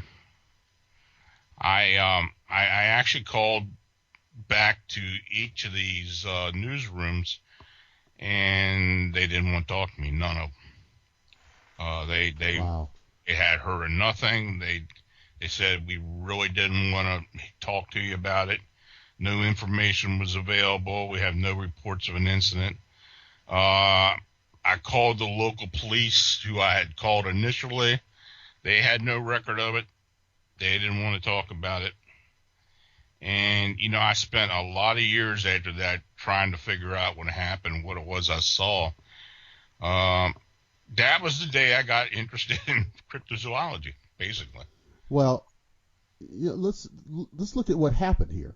Mm-hmm. Obviously, when you first hear this, you might be tempted to think, well, all this was because of your report. But according to what you say, these guys were just out there too fast. Well, they were there way too fast. They were the only thing I can figure. Well, I figure they were already tracking this thing. Right. I had figured, and I did learn things years later, that there may have been a report earlier that day in a town downstream from there, and that they were already looking for it. But the fact that there were so many different jurisdictions looking for this was really odd. And I believe, first of all, I do believe they found it. I just believe they found it. Okay. And second of all, I believe this was something that they had been involved with. They knew this thing had gotten out or whatever it was. But I think it was a big cover-up, basically. Well, when you call the news people, and then you call them back, and then they obviously didn't want to talk to you, it sounds like to me that, because it's funny how when they're interested and then they're not interested, mm-hmm. It sounds like to me somebody told them mm-hmm. to stay off of this. Yeah, that's what I figured. I figured they were told just to, keep quiet. But that area itself, there had been, the years before that, back in the early 70s, there had been an incident several incidents actually, where this Bigfoot or whatever it was, and then they actually dubbed it the Sykesville Monster. Right. Had actually been seen by several people, and had actually broke into one location. So after this had happened, I took it upon myself to go and try to find as many of these people who had this encounter or had an encounter with something similar to this, and who had actually reported it during the 72-73 Sykesville Monster Flap. And in fact, I had personally taken 8 statements, unreported statements, from other people up and down the river who had encounters. So, and since that time, since my sighting in 1981, there have been 2 BFRO Class A reports in the Patapsco River Valley, and another 4 general reports in the same area as well. So, and they continue to have sightings. I mean, of course, a lot of people will never report it, but there have been sightings up and down that river for many, many years. We've had a lot of conversations on this show about, for example, UFOs and how the subject is treated in the media, how the subject is treated in official government capacities. Mm-hmm. And I'm curious as to what your thoughts are as to why we seem to see a similar pattern of denial and disinformation on the Bigfoot issue from official agencies. What do you think is going on here with Bigfoot in terms of why they seem to just not want to talk about it, when on the surface you would imagine, okay, it's been a mystery for a long time, but don't we discover new species of animals all the time? Sure. Okay, so what's going on here? Well, I think for the most part, most of these what you would classify as supernatural or paranormal type of incidents or strange encounters, I think a lot of them are connected somehow. I believe in the multiverse theory that, we may actually be able to see creatures or whatever that can move within different levels or different realities. If that may be what's going on here. I don't know. I have no way of proving that, but it just seems that the people do see a lot of different things, different types of cryptids, aliens, humanoid type beings people can't explain, right, strange lights, this and that. I mean, it's, I do believe there's a connection somehow. I don't think there's much distinction between a lot of this phenomena. I think there may be a common thread that we just don't know about, but I think the government, as far as trying to keep the lid on this type of thing, I think their feeling is that if we did know the truth, they're not really sure how we would handle it, and I don't think they believe that they have the capacity to control it once the genie's out of the bottle. If everybody knew that there were aliens, and there were definitely aliens, and that there were Bigfoot, and there were some other type of phenomena. Well, what are the scenarios? I mean, I agree with you. I definitely agree with you, but I don't. What do they think the scenario is? I mean, so tomorrow they come out and say, well, yes, we've established that Bigfoot is real. Okay, that's great. That's interesting. Let's talk about it. Let's read about it. Let's get some real scientific inquiry going. Okay, so what's the problem? Well, there are a lot of people that kind of live on the fringe as far as conspiracy theories and such. Yeah. And I think the biggest thing is that they're worried that some people will just take it to the extremes and cause problems. And I believe that would actually happen. I think. Well, there are. You know what, Alon? Of course, there are. And you said it very nicely. People that live on the fringes. What we really are saying is that there are people out there that are very crazy. Mm-hmm. And this would be the kind of thing that would motivate them to do something very crazy. Mm-hmm. So I agree with you. I would say, well, crazy people always find motivations to do crazy things. So you're saying that they just would rather not have this on the radar. I think that's the biggest reason. I really do. Now, I've got a lot of different theories about possible government involvement with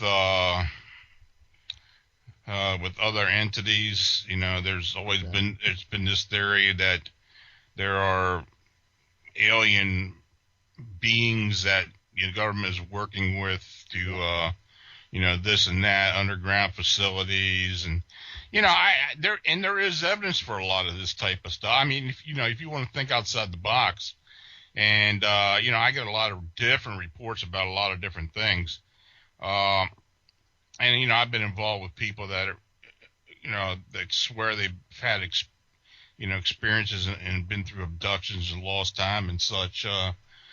You take all of it in conglomeration. I mean, there is something going on. I mean, there's no doubt in my mind there's something going There are a lot of things going on, but I think they, for the most part, the governments are just trying to keep the lid on us as tight as they can, and there are people that advocate disclosure, and of course, for the most part, for UFOs and alien life.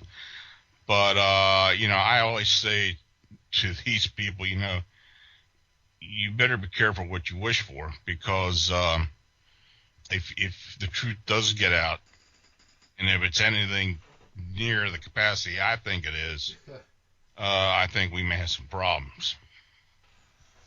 Well, yeah, there's always been this kind of conversation. I've heard, at least you probably have too, people say, well, the day after disclosure, what's that day going to be like?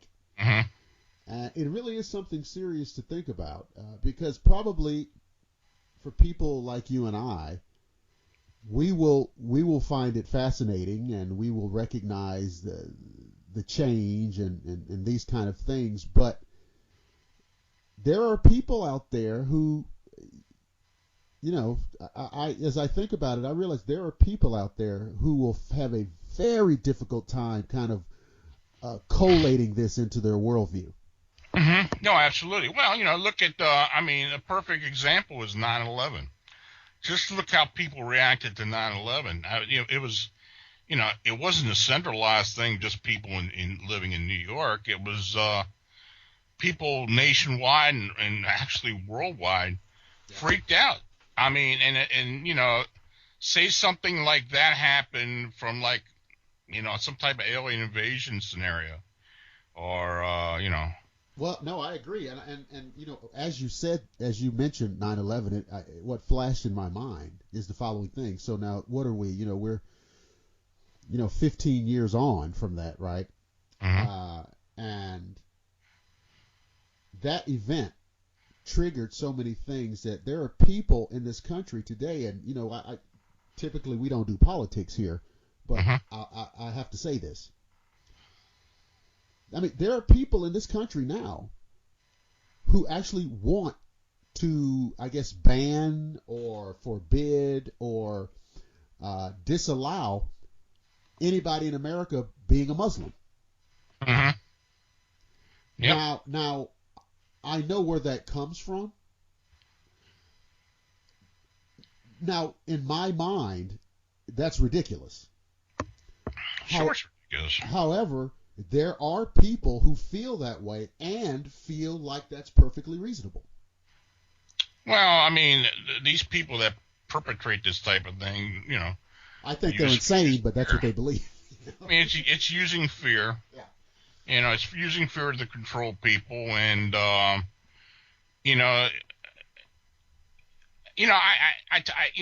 always thought that, well, not always thought, but I thought that a lot of times when we are shown scenario like in Hollywood, right? Movies like Independence Day or Close Encounters of the Third Kind and such. Right.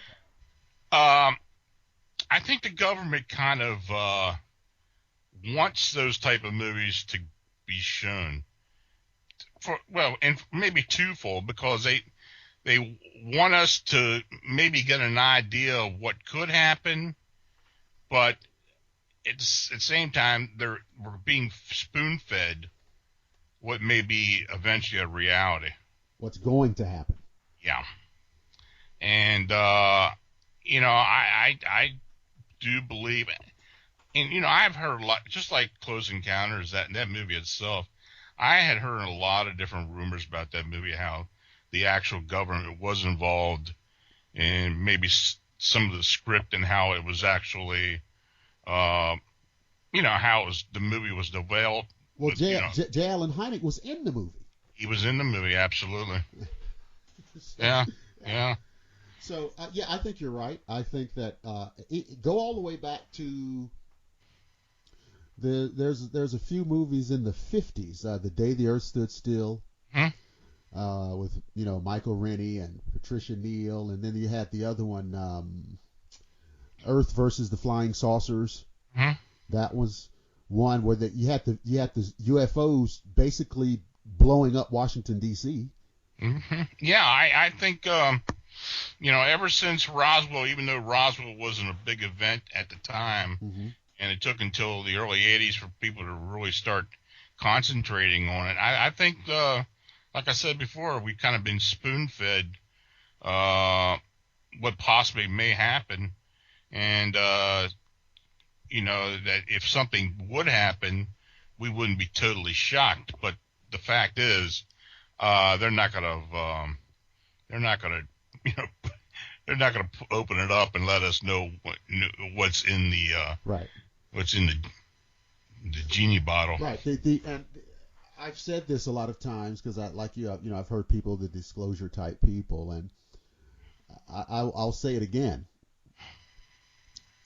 The idea that some official is going to step up to the podium and speak into the microphone and tell you everything that you want to know about, aliens and flying saucers, that day isn't coming. No, it's not going to come. That day isn't coming. No. But let me ask you this. My feeling is that what may happen is we may have some kind of event somewhere in the world, maybe in the U.S., maybe somewhere in the world, there will be a UFO type event that occurs in a very conspicuous way, with so many eyes on it, with so many cameras on it, with so many witnesses right on top of it, that there is no possibility of spinning it, denying it, covering it up, debunking it, and it just spills over into the mainstream media, and when that happens, it's all over. Yeah, I mean, they're going to try to control it somehow, but yeah, you're right. I mean, if something does happen, and with the news being instantaneous now and 24 hours, 7 days a week, if something does happen, it for the most part is going to get out there. Right. I mean, and I doubt they're going to be able to put a lid on it. If it was, it may happen and they may be able to put a lid on it, but I doubt it. If something happens in a major metropolitan area, if something happens in London, if something happens in Los Angeles, if something happens in, Moscow or something like that, where it's like, even before you can assess the situation, it's just running in tape loops on television. Mm-hmm. Yeah, I mean, there have been cases, cases that actually have happened in the past where, that there has been involvement where we do know that there has been a cover-up because of the possibility of it being some type of non-terrestrial involvement. My friend and my colleague and I, Butch Witkowski, and I have been investigating a case that happened. I had him on the show a few months ago. Oh, did you? Yeah, he's a good guy. He talked about the Todd C's case. I don't think he did. So if that's where you're going, take us there. Well, Butch and I work on a lot of things. We have been working on the Pennsylvania Dogman sightings that have been. Yeah, we've been doing that now for a couple of years. But in August of 2002, actually the date was August 4, 2002, a gentleman by the name of Todd C's rode his SUV, his ATV from his home on the base of Montour Ridge in Northumberland County, PA. And it was just a short jaunt up the mountain trail. It was adjacent to a sprawling high power line. After he had failed, he was going up there, he said, to spot deer. After he had failed to return home after about 6 hours, the family became concerned and notified the authorities. My A massive search ensued, included search and rescue personnel with search dogs and helicopters, local state police, as well as it was an organized search team. Basically, it numbered about 200 volunteers. The entire area from top of the ridge, adjacent woods, and family property was explored, including a small pond which was located about 70 foot from the C's house. Divers and dogs searched the area in and around the pond without success. The actual effort maybe continued for about 36 hours until the second morning of the search. A family member noticed something in the bushes around the pond, and Todd C's body had been discovered in an area that was heavily searched the previous day. Now, since that time, there's been very little information released to the public. The death was actually ruled a fatal cocaine toxicity, despite evidence suggesting that something else may have likely occurred. The circumstances involving the recovery, handling, autopsy, and the final arrangements of the body were mired in controversy. Like I said, Butch Wachowski and I have been working on this with others, and it's a continuing investigation. But we have been able to come up with some information since then. But the bottom line is, there were that day of the disappearance, there were two fishermen at one location, and another farmer, which was below the power line. Each of them noticed a saucer-like craft hovering over the ridge above the power line, and they noticed it pulling something from the ground up into the craft. Oh. Now, when this became known, and during the search, other individuals, and I believe it was the military, became involved with this, because in fact, the day the body was found, they cordoned everything off, of course, but they took all the searchers to another location, closed the door, and basically told them not to say a word about anything. They were told not to speak a word about any of this, what they had seen, what had happened, or anything. And since that time, it's been almost impossible to get information. But after all these years, people are starting to talk, and we believe, of course, there's something that has been told. His body just shows up in an area where it had been searched before, and there's just too many unanswered questions. I think he did. You know what? I think Butch did reference this, because he got into the subject of quote human abductions. Right. And I don't think he went into it as deeply as you just did, but yeah, that's a very disturbing situation.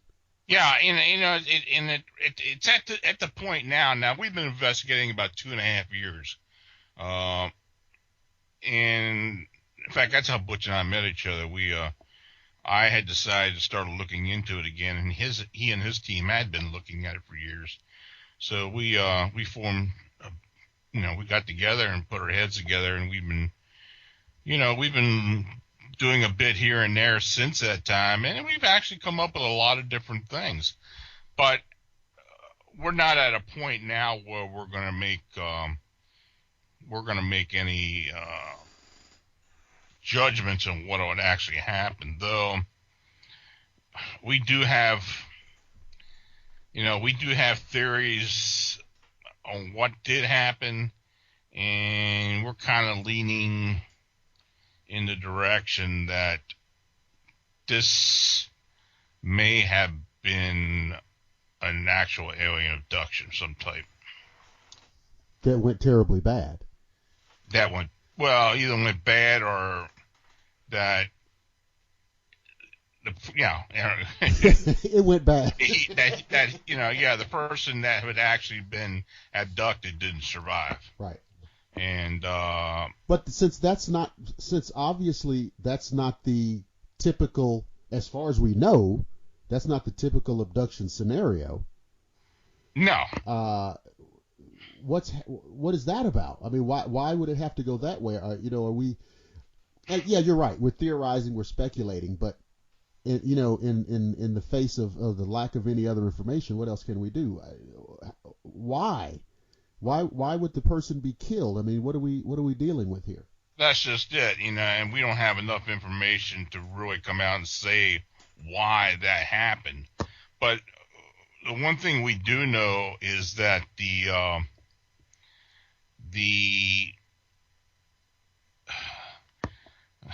and I had to say speculation by the coroner, right? Was totally bogus. I mean, it just didn't match up.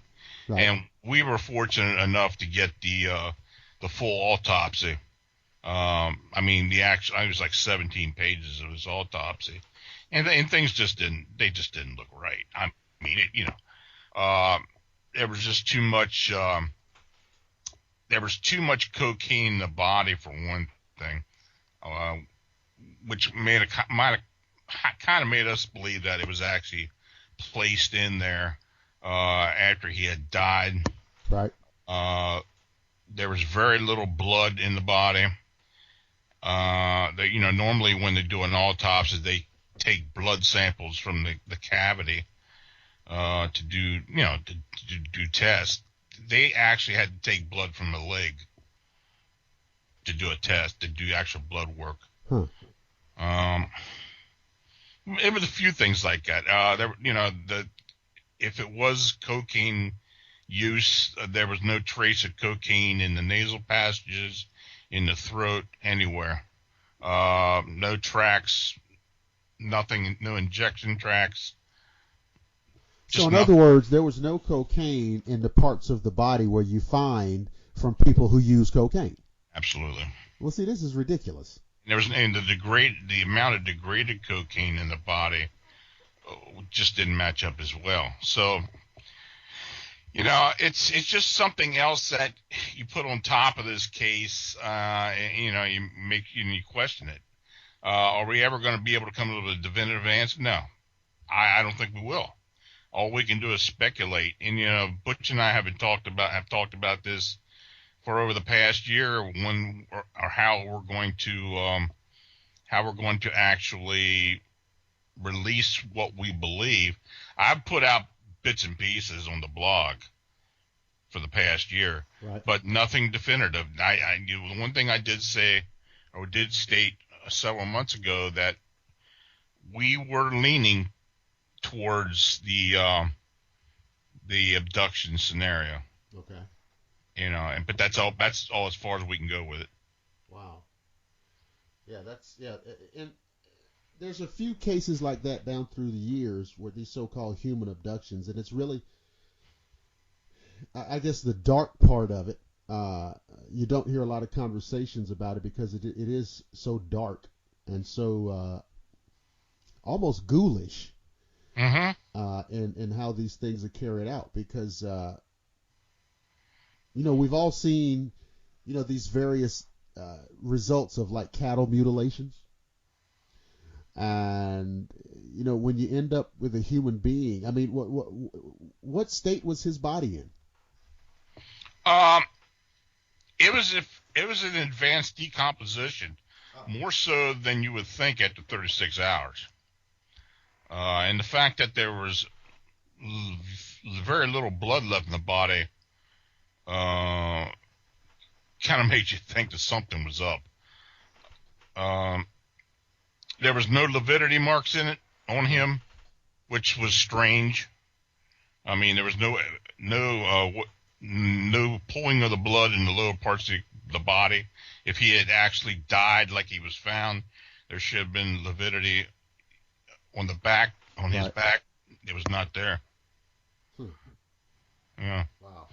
Yeah, it's a strange case, but it's very strange. Now I see here. Now you have, I think this is a book series, Phantoms and Monsters, here that people can get on Amazon, and it's like there's one called, well, they're all the main title, Phantoms and Monsters, and there's one called Mysterious Encounters. It's the newest one. That's the newest one. Okay, then the next one is Strange Encounters, Bizarre Encounters, and then Cryptid Encounters. That was my first one. That was the first one, Cryptid Encounters. So now, folks, all of these are on Amazon right now, and they're downloadable, Kindle edition, and I recommend you check them out. Now, according to this too, now people can get a subscription blog from Phantoms and Monsters. Is that right? Yeah, all they got to do is go to the blog itself at phantomsmonsters.com. In the upper right corner, there's a module there where you can actually put your name in there, and you can get a daily newsletter of the previous day's blog. And I actually publish on Mondays through Saturdays, and the next morning it's sent out an email. So and I've been on the blog. That's an incredible amount of work there. So you must, like you said, you're on this thing every day, huh? Yeah. It's at least 6 hours of work per day, I guess. Yeah, and you're just searching and trying to gather the information. And but I'm grateful for the people that do send in information, send in sighting reports. I've got a lot of people that do help me out and send stuff in, because if they didn't, I tell you, I'd be going stir crazy. Right. But no, I'm just recommending it to people because there's just so much there, and old cases, new cases, because I know you feature a lot of cases. Before we went on the air, we were talking about the entity case from was that in the 70s or 80s? The dates on that were that was 74. 74, okay. The entity case. See, that goes all the way back. Back in those days, of course, Amityville. Back in those, I guess, those early days of paranormal research. So, but there's a lot of people who come into the paranormal as an interest. Sometimes they don't know about the old cases. Oh, yeah. And they're very surprised to find out about these older cases. I was talking to someone last week, and they'd never seen or heard of the Patterson-Gimlin film. And that's hard to believe, but I know. Yeah. I mean, it's hard to believe, but they just become I think they just kind of recently got, really, really heavily interested. Yeah. And it's like, well, I don't know. Or maybe they'd seen a photo still from it, and maybe they didn't recognize the term Patterson-Gimlin. Right. Or something like that. But because that may be, in my opinion, like one of the best pieces of Bigfoot evidence ever. What do you think about that? I believe the evidence points toward it being an actual Bigfoot. Okay. Of course, there have been people testing this thing and picking it apart for many years, but I believe that it does actually depict a live Bigfoot. Now, is Bigfoot flesh and blood? Well, I think there are flesh and blood Bigfoot, but I also think there are. And I'm talking about Bigfoot that actually breed as a population. Right. But I also believe there's an interdimensional or multiverse aspect of these things where they, not all Bigfoot are alike. Of course, there's a lot of different types of sizes, ranges, and everything. So, did the Bigfoot that you saw and when you were out there fishing, how does it compare to what you see in the Patterson film? I mean, like you said, there's a lot of variation. Less hair. Less hair? Okay.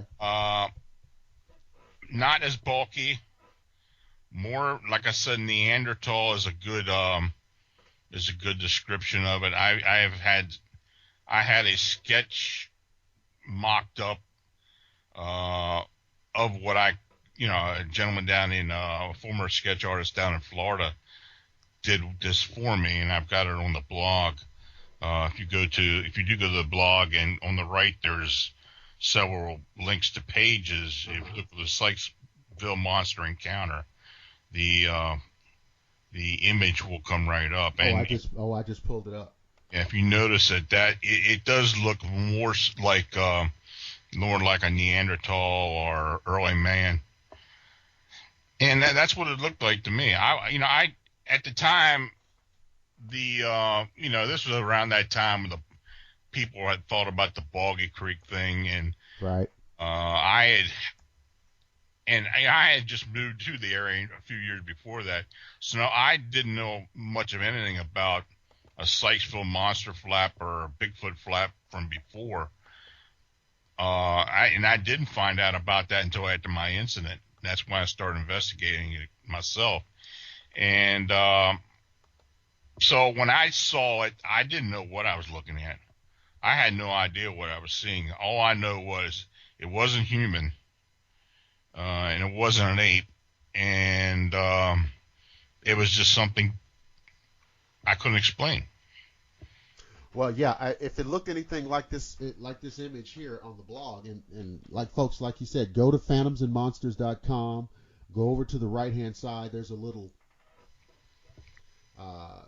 menu there, mm-hmm. and just click on Sykesville Monster Encounter, and I'm telling you, yeah, it's not an ape, it's not a man, and yeah, if I had seen that out there messing around in the bushes, I would have found somewhere else to be. Yeah, I know. People today, if they see something like that, they probably wouldn't report it to the police. They'd probably report it to some people who actually go out and hunt for Bigfoot. Right. But back then, I didn't know what I was seeing. There was no Bigfoot organizations back then. Right. So that's why I reported it, because I've had people ask me, well, why'd you call the police? Well, I didn't know what this was. Right. Wow. So there you go, ladies and gentlemen. Please check out this website again. It's phantomsandmonsters.com, created and published by Lon Strickler. Also, go over to Amazon, and I see you got these 4 books: Mysterious Encounters, Strange Encounters, Bizarre Encounters, Cryptid Encounters. You can also subscribe to the blog. It's $1.99 a month. You can't beat that. And so I recommend you check it out, and it's a really great resource for your paranormal, your cryptozoology, your all of your strange encounters, your UFO information, everything. Alon, listen, we're just about at the end of the show. I want to thank you so much for being our guest on Shadowland Radio Show. And is it out of the question to get you to come back at some point in the future? I'd be glad to. Absolutely. Well, thank you so much. I want to remind everybody that if you go to our YouTube channel, Blackwater Media, and you listen and you like the show, please go ahead and subscribe so that you can get, quicker access to all the shows. It comes right to you. And like I said, we have all the episodes. I think there's maybe 51 or 52 episodes available right now to listen and download. Also listen to us on our Facebook page. That's the Shadowland Radio Show, and Google Plus, and also our main website, which is shadowlandradioshow.com. When you go there, just click on the tab that says episodes, and it's just, you can scroll all the way down to the very beginnings of the show. And the first show I ever did was a show where I talked about skeptics and debunkers and how silly it can all get sometimes. So that's the very first episode of Shadowland, and it kind of sets up for everything else. So, ladies and gentlemen, that's it for this installment. I promise that if you don't freak out, you don't panic, you don't go crazy, even if you see a monster like the Sykesville creature, don't flip out, because I promise to see each and every one of you again on the flip side.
Headline edition, July 8, 1947.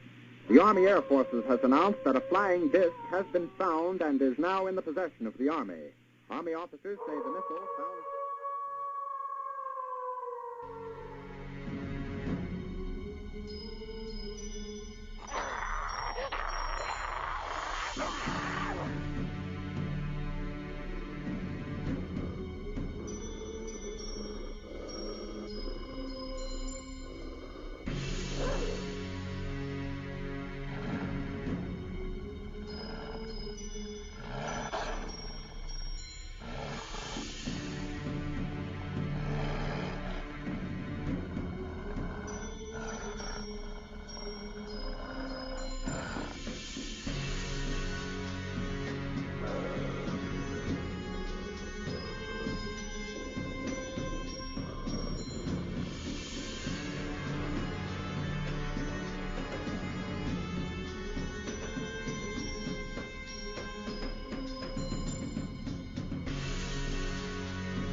From the studios of Blackwater Media in the city of Atlanta, it is the Shadowland Radio Show, and I am, of course, your host, Dr. William Lester, and I want to thank you for joining me on another edition of our program. I like to begin every program by thanking those of you who have become new subscribers on YouTube. If you go to YouTube, you can click in the search engine or type in the search engine Blackwater Media or Shadowland Radio Show. It comes up there, and you have full-length, uncut, unedited archive shows going back more than 1 year. You can also listen to the show on Google+, on Facebook. We have a Facebook page. Just go to Facebook and type in Shadowland Radio Show. And you can also hear all the archives at shadowlandradioshow.com. On this episode, we have author, investigator, and artist Linda Godfrey. Now, a lot of you know who she is, but for those of you who don't, she's author of 16 books on strange creatures, phenomena, and people. She's a frequent guest on national TV and radio shows, including Monster Quest, Lost Tapes, Monsters and Mysteries, Sean Hannity's America, Inside Edition, Coast to Coast AM, NPR, everywhere, ladies and gentlemen, everywhere. She just came out this past, let's see, what's this, August 2014, American Monsters, A History of Monster Lore Legends and Sightings in America. Other books include Real Wolfmen, True Encounters in Modern America. I read that one. As well as Weird Wisconsin and Weird Michigan in the Barnes & Noble Weird U.S. series, sequels, Strange Wisconsin and Strange Michigan. She's also the author of The Poison Widow, The Beast of Bray Road. I read that one too.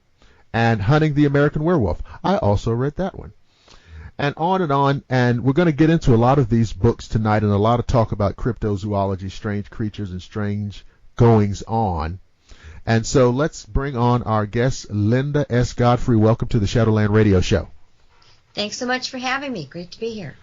Thank you very much. So, Linda, you know, we got books and books and books and books filled with monsters and creatures, and so how did you get involved with writing on this topic about these strange creatures, these cryptids, these unknown monsters? I like to use the word monsters because it's exciting. Yes. So how did you get here from there? Well, it wasn't anything that I, dreamed about when I was a little girl or expected that I would do. It just sort of evolved from a newspaper story that I wrote back in late December 91, early January 92, about a creature in my own hometown that people were saying looked like a werewolf. They would say, I saw this thing, Mm-hmm. I don't know what it was, but if there was such a thing as a werewolf, this would be it. It was like 5 to 6 to 7 feet tall, had shaggy fur all over it, a long muzzle with sharp fangs, claws, the legs of a dog, walked on its toe pads, ran on its toe pads or hind legs. People would see it holding pieces of bloody meat or carrying parts of a deer, that kind of thing. And I found out that our county animal control officer had a manila file folder marked werewolf. What? In his office, yes. And I was working with him. I was already a newspaper reporter and was working with him on some stories he was doing about some area puppy mills and other illegal animal activities that he was doing undercover. And so I was in his office, and I just asked him if he'd heard this rumor about it looked like a werewolf, and he said, yeah, and he pulled out this folder. Now, when you have a county official with a file folder marked werewolf, that's news. Right. So that took all the ifs out of the question of whether we should write about it. I mean, it just was something that was happening, documented by, a branch of local authorities. So that made it a story. And when I began to reach out to some of the people who were listed in his folder and others that I heard about kind of through the grapevine, one would lead to another, I realized I believed these people. They didn't seem like they were hoaxing or making things up. They came from all walks of life, a very diverse group of people from in age, gender, background, you name it. It wasn't like one strange little cluster of people who were all the same and, who had gotten together and made something up. And I thought, well, if there is something, I did not buy the idea of an actual werewolf, and I still don't, 24 years later. Right. Now, I wasn't thinking, well, this is something like Lon Chaney out of the movies, or, where he's sprouting fur on his chin and his body is contorting. But don't you sort of want it to be that, though? Well, I think, that's the romantic notion of it. That's the spoon-fed Hollywood notion of a werewolf, and that we kind of inherited from all of the European medieval-aged witch and werewolf trials that were held. These legends started with that and then kind of became cemented in the early 1900s when the movie industry started making monster movies and all these werewolf films.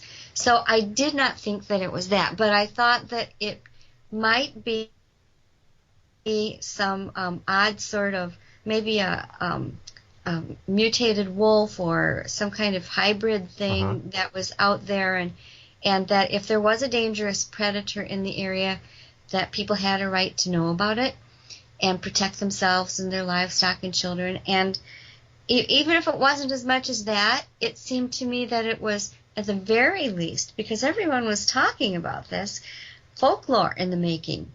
And I thought, well, even at that level, it deserved to be written down and preserved, and that somebody ought to write about it. So I did, and I remember the editor and I discussing it and saying, people are going to have fun with this for a couple of weeks, and then they'll forget about it, and, we'll just put it in the archives. Well, within 2 weeks, the Inside Edition had come out. That was back when Bill O'Reilly was on Inside Edition as a reporter.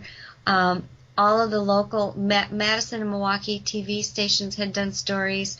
It was spreading to news radio shows and TV shows nationwide, really. I mean, it was just this crazy media circus. People were coming to Elkhorn. They were driving there. They were taking buses from Illinois. The local taverns were having silver bullet specials. It just it just sort of blew up into this almost event that nobody had anticipated. And, that I certainly hadn't done anything more really than write that one newspaper article. The newspaper used my artwork that I had made to go along with the story for a T-shirt. They sold a bunch of T-shirts, but other than that, it was just the mere excitement of having this contemporary body of sightings and reports of something that at least looked like a werewolf that really actually was highly unusual. I mean, people just hadn't seen that. Well, when you first started writing on this, and I'm very curious about this, were you writing on this story as, hey, I'm just a reporter and this looks interesting and it's certainly... Or did you think at that time that there was anything to this? Well, I was definitely wearing my reporter hat. I remember the first time I heard about it, I chuckled and, kind of laughed with everybody else. I did, after talking to all the people, think there was something to it, but I didn't know what it was. And my best guess at the time was that perhaps there was some sort of local subspecies of wolf that had maybe returned to southern Wisconsin, because the entire state had a wolf population until settlers came and started wiping them out. Right. So it's not like they weren't really indigenous to the area. And I thought maybe that for some reason this was just a natural wolf species that had adapted somehow to, and learned perhaps, because wolves are very intelligent animals, to walk and run on its hind legs when it suited it. For instance, maybe when the prairie grasses were tall or cornfields were tall, it was advantageous to be upright so they could see if some other predator was coming toward them, or it would just be easier if they could tell what was around them. And also it freed up forelimbs to hold chunks of their prey, as many people have been seeing happening around Elkhorn on this little road called Bray Road. So that was really what I was thinking was my best guess, because people think, well, a wolf on its hind legs, that's supernatural. Well, no, not necessarily. Almost any mammal can run and walk on its hind legs if it is trained and or motivated to do so. Usually in the wild, that's due to injured or missing forelimbs. But you can go on YouTube and look up any number of dancing dogs, bipedal bears, and see great examples of four-footed animals getting around just fine on their back too, and it's not a supernatural thing. It's just unusual, and in the wild, not really known unless they're hurt or injured in some way. And these didn't seem that way. You ever notice now, it's in cryptozoology now, that there is an element of people involved in cryptozoology who always interject the supernatural element into it? What do you think that's about? Well, that's a very complicated question. There are, as you say, some people who have a bias toward that worldview, and so anything that they look at is going to be filtered through that, and that's where they're coming from. I mean, however somebody wants to see it, I don't ever get insulted. However, right. Then there is also the fact that anytime you study these unusually behaving and appearing animals for any length of time, and I wasn't the first one to notice this, there's always going to be a certain subset of reports and encounters where that element is brought in by the witness. Right. And I happen to notice that the witnesses who were saying things like, well, its eyes were glowing red instead of the usual, its eyes were glowing yellow or greenish, which is the usual canid color. Or people who would say, well, I felt that it was, sending me some kind of a message or whatever. These people didn't seem any different than the other witnesses who were just seeing it run along the roadside or run in front of their car or, show up suddenly in a field where they were walking and one of them would go running off. They didn't seem like they were any less believable to me. And so, I didn't I was a little hesitant for a long time about making too much of those stories, although I usually included them in my book. But after a while, you get to a point where you begin to see repeated patterns and things that seemed like they might just be ordinary, misinterpreted things tend to start looking like they might have some sort of and I hate to say supernatural, but maybe a word would be scientifically misunderstood right. Characteristics. Maybe these are things that we just don't have either the scientific experience, vocabulary, or technology to interpret correctly yet. But one example would be the idea that these creatures, so many times people would say to me, well, it was looking at me in a way that made me think it thought it was better than I was, or it was superior to me, or it was trying to get across the message that if it wanted, it could jump on my car, or it could go track me and find me later if I tell anybody about it, or it seemed angry. They very, very often ascribe these kind of human-like mental characteristics to it. That, I mean, you don't hear people say, well, I saw this bear and I felt like it was superior to me. I mean, then it just started, if you apply it to normal known animals, it just seems almost ludicrous. And I finally accumulated enough of those that I started thinking, this seems to be a characteristic that appears very often. Maybe it, and I had tried to rationalize it as perhaps being people subconsciously reading the animal's body language. And that's still possible, that perhaps we are better at intuitively understanding the body language of an attacking predator. You can understand where that might be hardwired into our preservation genes, and that we then interpret it as being that message. But, the message would be so specific. One woman said, this was a young woman who was a medical transcriptionist, mother of two children, and she said, I felt that it was saying to me, if I told anyone that I saw it, it would come and get me. And she was still shaking. It scared her so badly. She started shaking and crying again as she told me about it, and this was weeks later. And I see that reaction often too, people reliving. So there's something very intense and I think a little different about the mentality. People will describe them as super intelligent, and wolves are very intelligent, dogs are very intelligent, but not really in the way that it's being described in these reports. And again, please remember, it's been 24 years. I started getting reports from other places. This is not just something that happened in one little road in Elkhorn, Wisconsin. What I learned after this went national within a few weeks was that people were writing to me from all around the U.S., Canada, other countries even, and I realized that it was a very widespread phenomenon. This was not just some local thing, and that's held up to this very day. Wow. I still get, 24 years later, an average of 1 or 2 a week, sometimes more, reports from everywhere.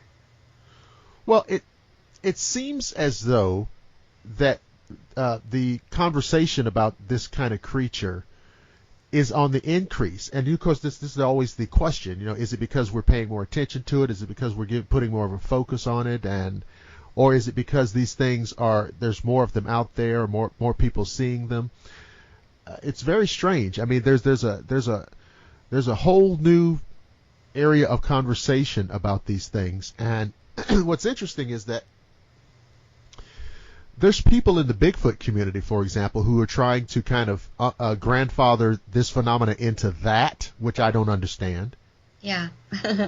And can you talk about that, because that's very strange?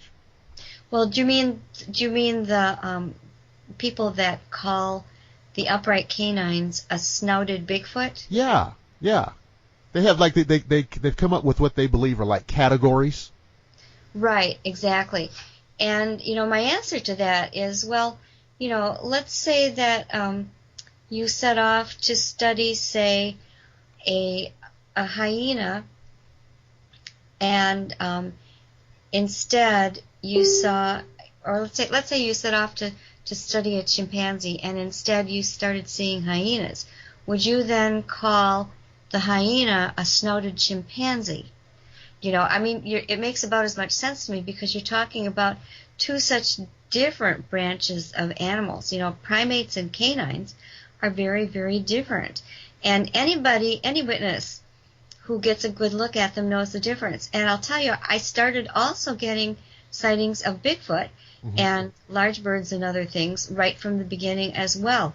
And it was very apparent to me that when people had a good look at these things, that I could see the difference, especially if I could get them to draw me a witness sketch. And they were very adamant, if they'd had a good look at it, as to which it was. Because, any person with any normal amount of, exposure to zoos and and books about animals Right. knows what a primate looks like versus a canine.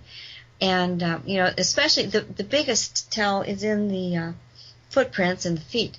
The upright canines leave rather large, rather deep, because their body weight's all going on the hind legs, very wolf-like prints, large wolf-like prints, often up to 6 inches in diameter. Mm.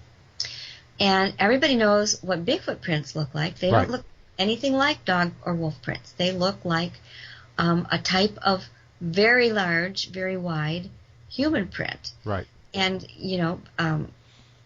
one is one and the other is the other. So, but I do think that, I can kind of understand it, because so many Bigfoot enthusiasts are so dedicated to the cause and so wanting this to be proven that they want everything that might be evidence to all lend itself to this cause of proving the Bigfoot. Mm-hmm.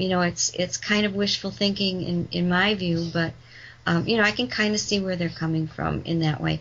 But of course, and that is really one reason why I think for a very long time after I started, after this book happened, after the original story happened, and then I started writing the books, which didn't occur until 10 years after that initial article. Right. At first, other researchers, for the most part, weren't paying much attention because they were so focused on the Bigfoot. And for a long time, nobody else was really daring to sort of come out with these other different types of things, because they knew that the Bigfoot community would make fun and disbelieve. And that's really turned around. I think the internet has had a lot to do with it, because all of a sudden you have this instant means of exposure with Facebook and all the groups Right. that are out there. And after I had written 5 or 6 books just on the topic alone, the accumulation of material started impressing people. And there were others too that had started taking note and that started receiving reports and saying, hey, yeah, I'm not just getting Bigfoot prints. People are starting to tell me about it. Nick Redfern was one of the early researchers to Yes. recognize that this was a separate category of cryptid, because he started relating them to the black dog phenomenon in Britain, and the long-standing cultural acceptance of that phenomenon there, and indeed there are some similarities between them. Wow. I know that this topic has really picked up because of the social media. Mm-hmm. Now, when you talked about the Bigfoot researchers and the different types of tracks, now, so we are saying these upright canids, these mystery canids, these what some people are calling werewolves, they're not leaving. They don't have 5-toe tracks, right? Some do. Some do? Yeah, some do.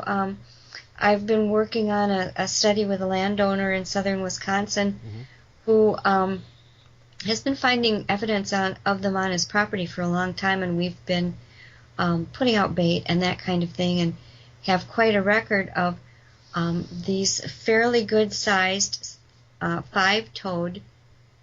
But they're not 5 toes across like a Bigfoot. They're like 5 toe pads, as you would see on a dog. They're different.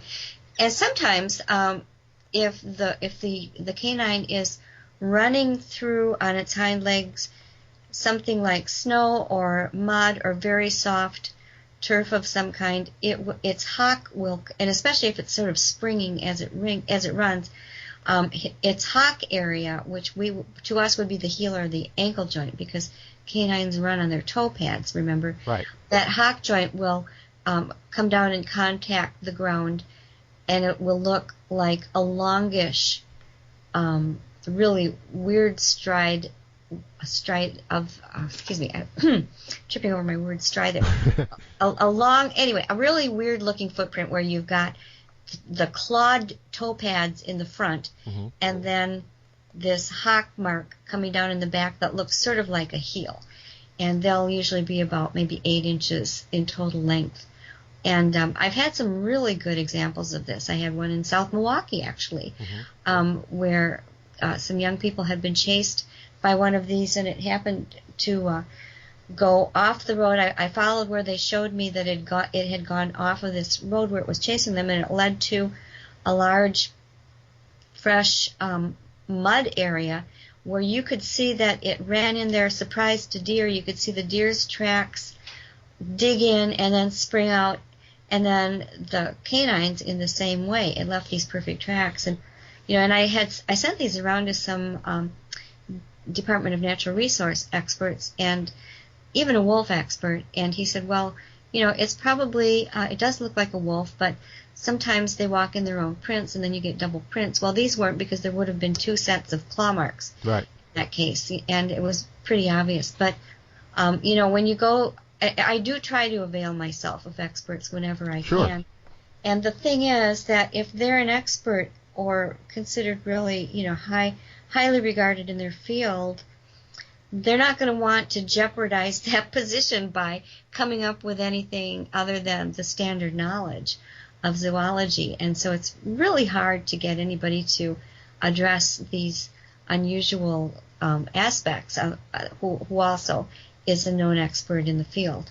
And isn't that one of the real reasons why a lot of this information only barely trickles out to the public? Because, like, people who are experts, people in a professional situation, they can look at it, and I'm sure that this person who looked at these I'm sure that he recognized that this is not normal.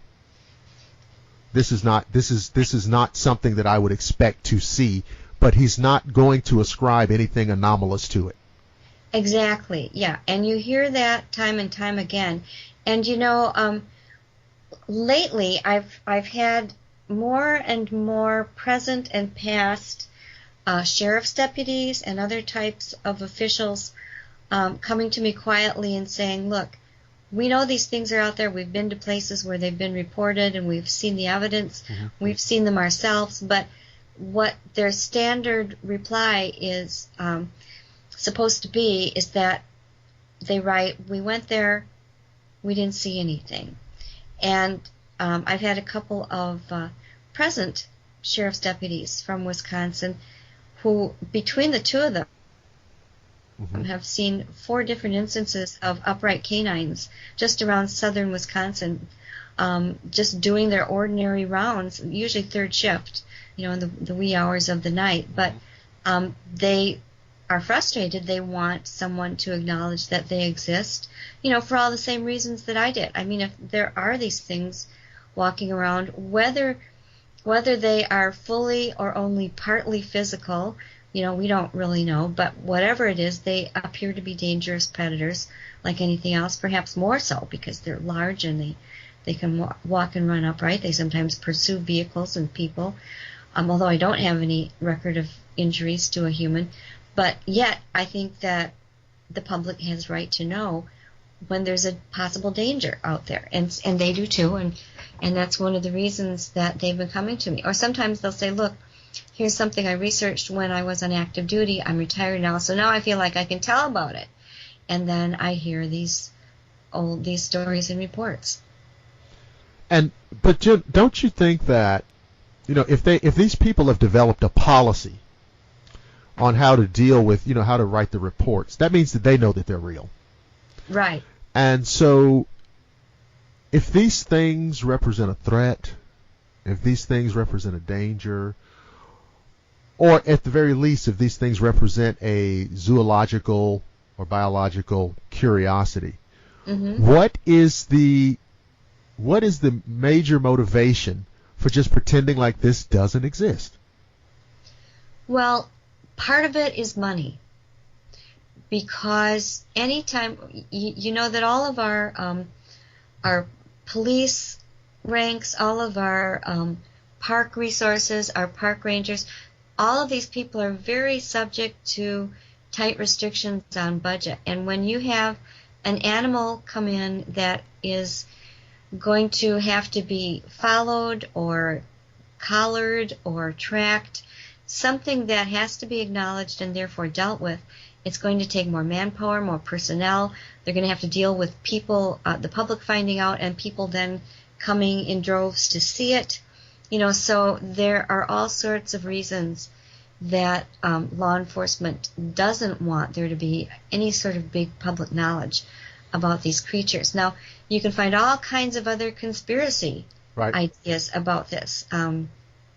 Some people believe that they represent aliens. Okay. That I'm not sure why the aliens would look like our dogs and wolves or like our large primate species, but that's one idea, or that they are the result of military hybrid experiments gone awry, maybe from gene splicing, which wouldn't require the same kind of fertilization problems that you get when you're trying to create interspecies beings. So there are more ideas than that. You get into the thought that maybe the government knows that there are interdimensional portals and creatures coming through, going back and forth. Various theories like that. So you can find all sorts of ideas, but I do know for sure that cutbacks to our park budgets and police and sheriff's department budgets probably do play a very big part. Just anything that's going to make the job hard. There's even supposedly there's a couple of code words that all the law enforcement agencies use for these creatures, and I believe for the large upright canines it's black dog, and for the primates or Bigfoot it's black cow. Really? Because they're not going to use the word primate, because then it would be too specified. So so supposedly they picked a very, very generic animal to denote that. I can't verify that. That's just what I've heard. But isn't this dangerous? Isn't taking the position, the official position that none of this is real? Isn't that dangerous? Because you assume that sooner or later something's going to happen. Right. That's going to be, out in the public before it can be contained or put a spin on. One would think so, and yet nothing provable ever does seem to happen. I mean, as I said, personally, I've never had anybody report an injury except for one man in Quebec had kind of a cut to his side and flank area from being grazed by the fang of a upright canine that he thought was actually just trying to get away. They're not coming in to attack you now, are they? No, that's just my little dog. I have no way of containing him, and he heard. That's okay. Heard a car door or something. But so let's see, what were we talking about? We're talking about how train of thought. Something might happen, and this gets out into the public, and nothing's really happened so far except one man in Canada who got cut up a little bit. Right, exactly. And he sent me a photograph of his scar, and it was consistent with something like a fang, a jagged-edged, pointy thing that it did indeed look like it tore up part of his side, but it's not provable by that picture what did it, so it's just sort of circumstantial evidence. There have been other reports to other people where it's been claimed that there have been injuries or people killed or whatever, and indeed, if somebody was killed and taken away and eaten, well, that would just probably become a missing persons report, and we wouldn't have any real way of knowing what happened. But I don't think that this can really be the answer to too many missing persons cases. Well, I know they just don't match up. Although people are thinking that more and more about Bigfoot. There seems to be a growing idea that David Paulides' missing 411 books about how many people go missing strangely in our state parks and national forests. He doesn't ever say for sure, but that seems to be the consensus, that maybe that's what he's talking about. But why is it, do you think, if these things are out there, and these things are as dangerous as they look, why do you think there's not more things going on? I mean, it's kind of hard to reconcile. I mean, these look like big, strong, powerful, predatory creatures. Right, exactly. Well, and the thing is, it's a little different between these things and the Bigfoot, too, because the canines are not always upright.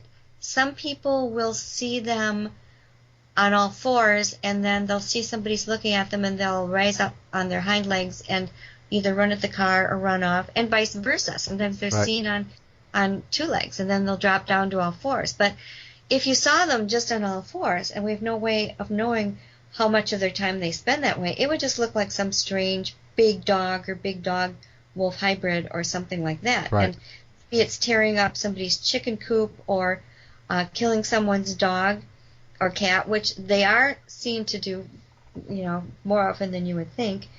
But it's just ascribed to some big stray dog.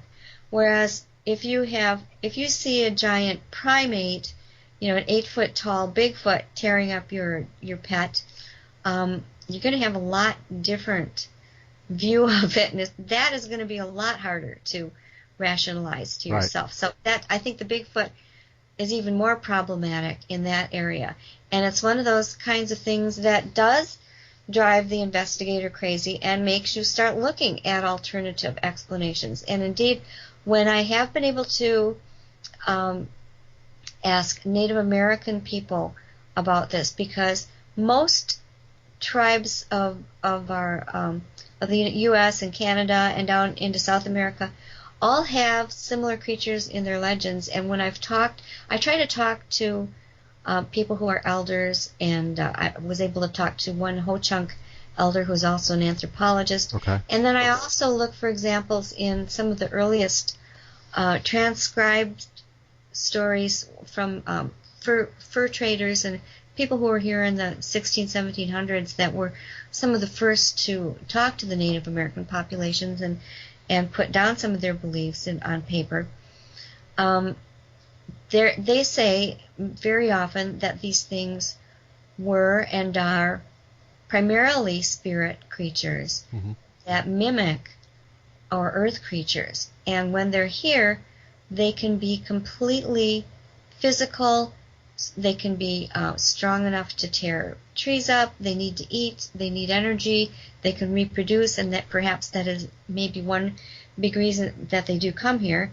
But that they can go back where they came from, and that they don't always want to draw attention to themselves, because most of what they do, they're trying to do furtively and not really have great hordes of people running after them. Like after Frankenstein's monster in the movies, with the pitchforks and everything. So they're trying to be furtive and stay away from human contact, and that is the explanation from Native Americans. And I have to admit, I've always said that really their paradigm fits all the facts that are reported the best. It accounts for the most things, the most traits that people tell me about. Yeah, and you're right. The problem that people outside of that community have is that we tend to only lend legitimacy to some of those. Mm-hmm. And the idea of them being spirit animals, partially spirit here, there, everywhere. By and large, we just are not going to lend credibility to that. Yeah, it's hard, especially if you haven't been in the field for long enough to see all the many, many reports that come in describing that sort of thing. It's really hard to make that mental leap, and I can fully understand that. I really do.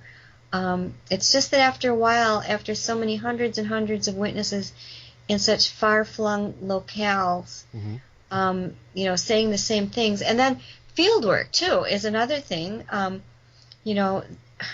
Trail cameras should catch an upright canine in the act of picking up a deer carcass, putting it over its shoulder, and climbing over or jumping over somehow a barbed wire fence. But I've been part of experiments where we've done that, and something that makes very deep canine-looking prints, large ones, evidently picks up a 60-pound deer, goes through or over a barbed wire fence, and walks across a whole cornfield with carrying this deer because it's never set down or anything, and yet the trail cam, and up to 4 trail cams at a time I'm talking about, one of those trail cams should have triggered and shown it. The only thing that shows up is half an hour's worth of a strange mist-like formation over where the carcass should be, and then when the mist formation stops showing, there's no deer there.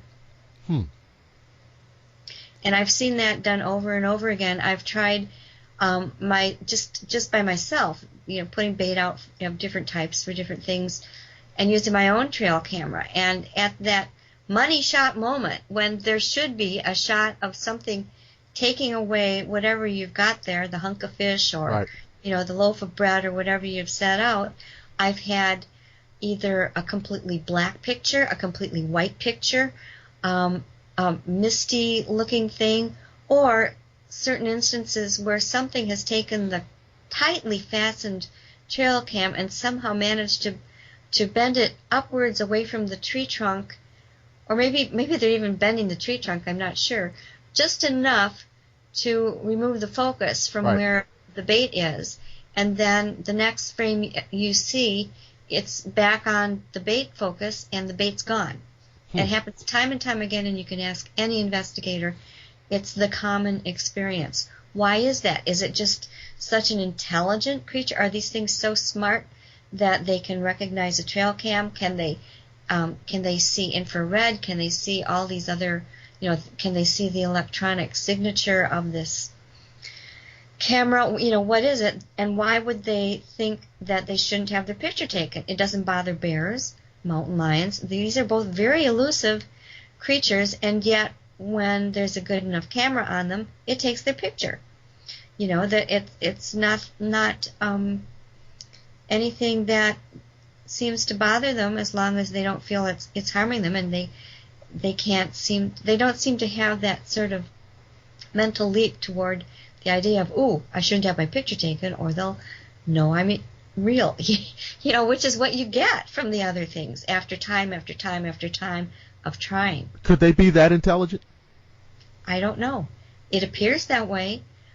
You'd have to think that if indeed they exist and they are out there, and nobody yet has captured a completely clear video, other than, you can argue, maybe the Patterson-Gimlin video, that I think it looks real to me. It really does, and it's the only thing I've ever seen in a video that does. I'm very skeptical of most. That one I feel could be. But other than that, you have nothing but what is popularly referred to as blob squatches. Furry, and people will suggest, well, maybe they are from someplace that is not quite in the same rate of molecular vibration that we are, and so they appear out of alignment with things taken in our physical plane. But what about the Patterson film? But there you go. Yeah, there we get a very nice, clear photo of it. And so I don't know. It's very vexing, very baffling, and you could dismiss it all, except these otherwise sane, credible, normal people keep seeing them and keep encountering them, and the footprints keep appearing, and the phenomenon appears to keep recurring.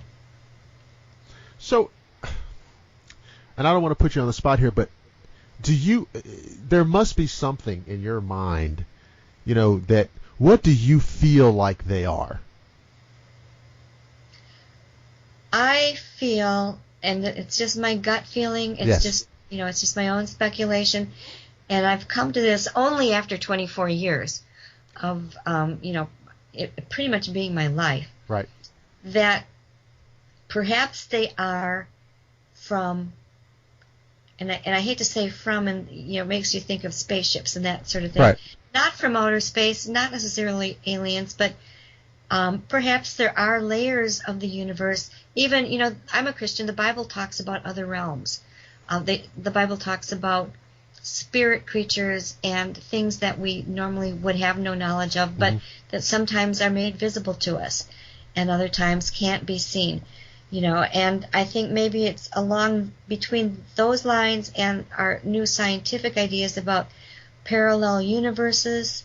I'm not sure if interdimensional is exactly the right scientific terminology to use, but something that is in a slightly different state of matter and energy than we are. Just to be off enough that it can sometimes exist here and sometimes exist there. It's the only thing that makes sense of it all to me. Well, if the physicists are right in how they're talking now on all of these different programs, then that would fit in with what they're saying. Exactly. Yeah. You can translate almost directly that age-old Native American tradition of these things being in the spirit world, but they come here and make themselves manifest when they want to and need to, and then they go back to the spirit world. You can directly tie that to the idea of those, parallel universes. There's even talk of something like a bubble universe where there's one bubble that has another attached to it, and that, if you ever look at any chain of bubbles, if you've got kids and you're blowing bubbles and you get those chains of big bubbles, you can see how they sort of join here and there, and some places where those, if you can imagine those as worlds, it's a little spot where things can go back and forth, a droplet, now and then. And, how do we explain that these things can then mimic us? Perhaps they're able to work with our consciousness. Our consciousness, the science is now telling us, can be compared to quantum computers.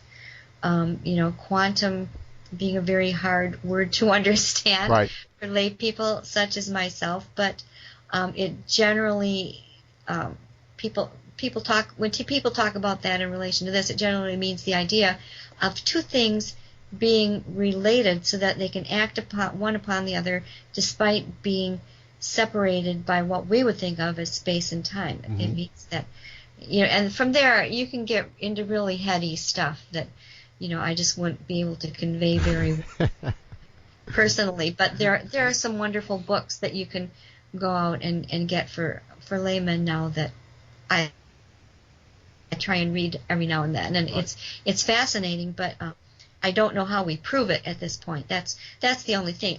We can think of all these possibilities as long as we want to, and in as many cases as we want to, and we still are not at the technological point where we could, even if we did somehow capture one of these things, maybe we designed a perfect electronic box that would block them from leaving or going anywhere, that would cage them, and then we could look at them and hopefully let them go. I'm not in this kill everything just to find out what it is sort of camp at all.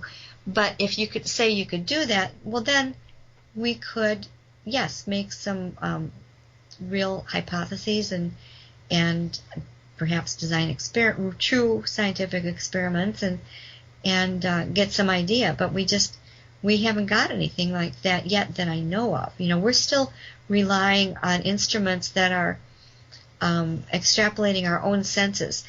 Specialized cameras that augment our own vision and let us see night vision and let us see infrared and heat.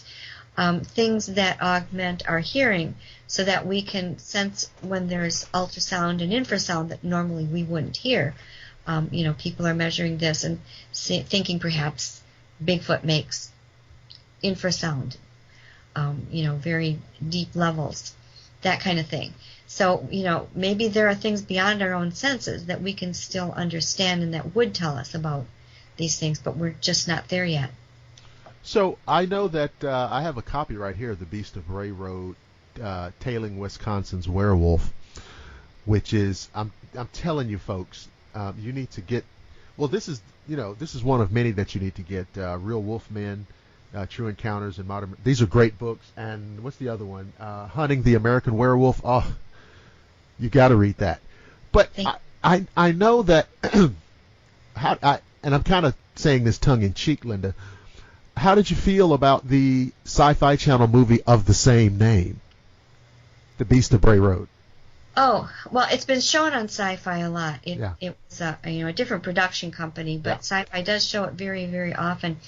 And, well, the thing that I like people to know for sure is that I wasn't affiliated with it in any way. You're kidding. No. They took my my title, which titles are not copyrightable. Right. And they kind of put it, they say, based on true events. Well, it isn't. It's sort of in the same area of Wisconsin, supposedly, and then they just go off and they spin their own tales, and they show you a lot of people being killed in very inventive ways by this murderous beast. So it's entirely fictional and speculative. And that's okay if people want to be entertained by that, as long as they're not thinking that that's reality or that I profited from it in any way, because I didn't. They just, did their own thing, and that's what happens when you present something in today's world of communications. People will see it and profit from it in whatever way they can, and that's just how things work. So, that's what happens. Because I've heard people say before, you talk about the Beast of Bray Road, and I've heard people from time to time say, "Oh yeah, I saw the movie," and I was like, "No." No, you don't know anything about it. If you watch the movie, you know nothing. In fact, you've probably got a completely, terribly wrong idea about it, I would say. And the same thing happens with, there are many, many internet sites that maybe they have listings of monsters or, are up there for different reasons, and they'll have a paragraph about what the Beast of Bray Road is, and it's almost always 99% wrong, just very off in all of the facts. And really, that film, it's a horror movie, everybody. It's a horror film. Yes, and kind of a lower, I hate to say grade B, but what they used to call a grade B horror slasher type of film. Yeah, that's what it is. And so Linda, let's tell everybody how to get all of the books, because I know I probably missed some of the titles. We've got, let's see, what's the newest one that came out? What's the latest one? The latest one is American Monsters. Okay. Which is a history of monster lore, legends, and sightings in America. Exactly. Yeah, and it's a pretty thick book. I kept coming up with more and saying to my publisher, "Please, can I just put in another couple thousand words?" And they were glad to. And what I wanted to do was, as I mentioned before, from the very beginning, people began telling me about not just upright canids, but lake monsters, giant birds, the Bigfoot, many other things. And I wanted to make a book that showed people the breadth and width and depth of these sightings of unknown mystery creatures that are occurring in people's backyards. These aren't happening away on some deserted mountaintop. These are happening where people live in many cases, and in our state forests and parks, by people just like you and me. Ordinary people are seeing them and reporting them, and how prevalent they are, and really, to me, how interesting they are in all of the different aspects, and how they've been happening for a very long time. That's the word, the history of. I wanted that in there too. And there really are so many. I had to pick and choose. I couldn't get everybody's favorite monster. And every few weeks I'll still get a note from somebody saying, "Well, how come you didn't include the Tennessee lurkey turkey or something like that?" I know. Yeah, everybody, they feel like they've been slighted if you don't include their local monster. Exactly. And so many people have local monsters. That's the other big surprise, that it's really a pretty common phenomenon. That also made it a lot of fun to write the book too, because I was researching in a lot of places that I hadn't. And in fact, I have another book written and kind of sitting behind the curtains and in the hangar at the publisher, waiting for them to do all of their magical things to it that they do before they release a book. It'll be out sometime in 2016. They haven't decided on a particular title yet, but I will say it's quite different from the other books, because I'd reached the point where I finally wanted to do a whole book on what I call the stranger side of strange creatures. So this is, let alone the fact that they're already unknown mystery creatures, some of the reports and they're from credible people who sign statements saying, attesting legally that what they told me was factual and true, are just on the really bizarre side, and they fall into categories. There are certain types. It wasn't all that hard to arrange them. But so this book, I think, will open quite a few eyes, and may be rather controversial, but, I think that I don't like to just bar a whole arm of knowledge from what I've collected just according to my own biases. I once you only make public things that agree with your own worldview, then you're just writing to your own biases, and then you're not really researching. Right. You're preaching and you're proselytizing for your own view, and I still have enough of that reporter in me that I don't want to do that. So we're going from weird to really, really weird. That's pretty much it. Yes. In this next book coming up. In the quest, right. So is anything else? Well, first of all, before I ask that question, is it easiest for people who want to pick up any of these titles to Amazon you or go to your blog, or what should they do? Yeah, well, just about anything, you can go to lindagodfrey.com. You don't even need the W's, just lindagodfrey.com. Mm-hmm. That'll give you my blog. It'll give you a books and bio page where you can see a clickable list of my books. Some of them, American Monsters, Real Wolfmen, and the Weird Wisconsin, Weird Michigan, are in brick and mortar bookstores, and some of the others too. But they're all available online at Amazon, Barnes & Noble, and other booksellers. Many of them are also available in ebook or Kindle editions. So they're very available. And just the lindagodfrey.com website will take you to some links to get you started. Okay, so listen, guys, that's it right there. lindagodfrey.com. That's all you need to know. Everything's there. Information about Linda, information about her books, how to get the books, and everything that she's got going on. So we are amazingly at the end of another edition of the Shadowland Radio Show. Our guest has been Linda Godfrey. Let's run down some of these book titles again. American Monsters, A History of Monster Lore, Legends, and Sightings in America. Real Wolfmen, True Encounters in Modern America. The Beast of Bray Road, Tailing Wisconsin's Werewolf. The Michigan Dogman. We also have Lake and Sea Monsters and Mythical Creatures. So, I mean, you're going to get all you want. If you're into cryptozoology and monsters, Linda's got it all for you. So, I want you to remember, you can listen to the show on Facebook. If you go to Facebook and just type in Shadowland Radio Show, you're right there. Everything's archived. Also on Google+. Also on YouTube. Our YouTube channel is called Blackwater Media. And all of these shows are archived there going back to, I think, June of 2014. And, of course, at our website at shadowlandradioshow.com. I want to thank our guest, Linda Godfrey, for being so spectacular, and we're going to try to get her back. I'll tell you what, we're going to try to run this show a week of Halloween, which is next weekend, because I think it's a perfect Halloween program. So look out for that. In the meantime, I want to remind you, don't freak out, don't panic, don't have a hissy fit, and don't fear, because I promise I will see each and every one of you again on the flip side.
If you're enjoying the show, Go on over to blackwatermedia.net and join the Swamp Hunter Society. Just click on the Become a Member tab on the menu, and for only $4.99 a month, you can have exclusive access to the finest paranormal, horror, and supernatural story narration content available anywhere. It's the ultimate digital audio exploration into mystery, magic, monsters, and myth. Become a Blackwater Media Swamp Hunter Society member today.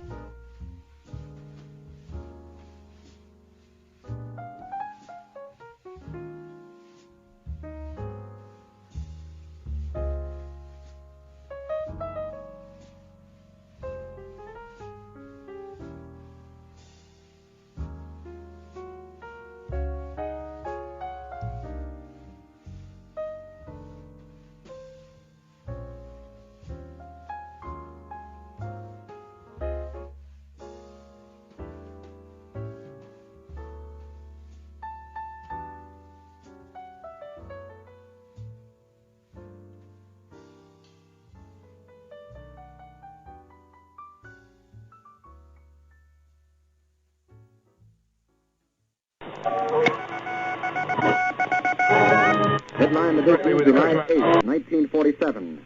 The Army Air Forces has announced that a flying disc has been found and is now in the possession of the Army. Army officers say the missile found...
From the studios of Blackwater Media in the city of Atlanta, it's time for another edition of the Shadowland Radio Show.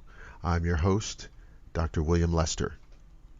On this episode, the Socorro Incident. One of the most intriguing cases of a UFO sighting with physical trace evidence is that of the 1964 landing of an unknown craft witnessed by policeman Lonnie Zamora. The event has been one of the mainstays of ufology for over 50 years, and is definitely one of those cases which will not go away. The Zamora incident began at 5:45 p.m. on April 24, 1964, in Socorro, New Mexico. 31-year-old policeman Lonnie Zamora was on patrol when he passed by a car which was obviously speeding.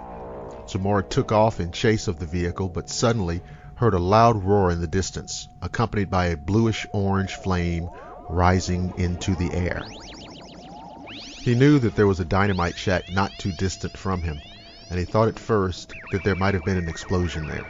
Abandoning the chase for the speeder, he pointed his police car in the direction of the shack. He radioed his activities to the sheriff's dispatcher. As Zamora proceeded towards the rising smoke and flame, the aftermath of the explosion seemed to disappear and reappear because of the rising and dipping roads he traveled. The route he was on was a narrow gravel one, and it wound around a small gully. As he approached the location of the shack, he noticed in the distance a shining object anywhere from 100 to 200 yards away. His first reaction to this sight was that it was an automobile which had overturned and its gas tank had exploded. Upon a closer look, however, he discovered that it was an oval-shaped object without windows or doors. He stated that the object was about the same bulk of a medium-sized car. He was drawn to an unusual red insignia on the side of the object, and then noticed two beings that he first thought to be children dressed in white overalls. He recalled that one of the beings seemed to jump, becoming frightened upon noticing him. Regaining his composure, Zamora immediately radioed to the sheriff's office the details of the incident. He decided to get a closer look at the strange scene before him. He then heard a loud roar and saw bluish flames shoot out of the underside of the object. Afraid that it was going to explode, he fell to the ground to protect himself. Next, he saw the object lift off the ground and head southeast, flying in a straight line for about 10 to 15 miles. The legs that he had seen earlier had disappeared. Having intercepted Zamora's earlier radio transmission, State Police Sergeant Sam Chavez arrived at the scene just as the craft disappeared into the sky. The first military investigator on the scene on April 25th was Army Captain Richard T. Holder, uprange commander of White Sands Proving Grounds, along with an FBI agent, D. Arthur Burns, Jr., from the Albuquerque office. Major William Connor from Kirkland Air Force Base and Sergeant David Moody, who was in the area on a temporary duty assignment, investigated for Air Force Project Blue Book on April 26th. Dr. J. Allen Hynek arrived on April 28th. Hynek also conducted a follow-up investigation on August 15th, 1964. The following is an excerpt from Captain Holder's report. Present when we arrived was Officer Zamora, Officer Melvin Katzlaff, and Bill Pyland, all of the Socorro Police Department who assisted in making the measurements. When we had completed examination of the area, Mr. Burns, Officer Zamora, and I returned to the State Police Office at Socorro, then completed these reports. Upon arrival at the office location in the Socorro County building, we were informed by Nep Lopez, Sheriff's Office radio operator, that approximately 3 reports had been called in by telephone of a blue flame of light in the area. The dispatcher indicated that the times were roughly similar. Zamora told Captain Holder and Major Connor, according to their notes, quote, "Noise was a roar, not a blast, not like a jet. Changed from high frequency to low frequency and then stopped. Roar lasted possibly 10 seconds, was going towards it at that time on the rough gravel road. At same time as roar saw flame. Flame was under the object. Object was starting to go straight up, slowly up. Flame was light blue and at bottom was sort of orange color. Thought from roar it might blow up." Unquote. When the roar stopped, he heard a whining sound going from high tone to low tone, which lasted about a second. Then, he said, there was complete silence. It appeared to go in a straight line and at the same constant height, possibly 10 to 15 feet above the ground, and it cleared the dynamite shack by about 3 feet. The object was traveling very fast. It seemed to rise up and take off immediately across country.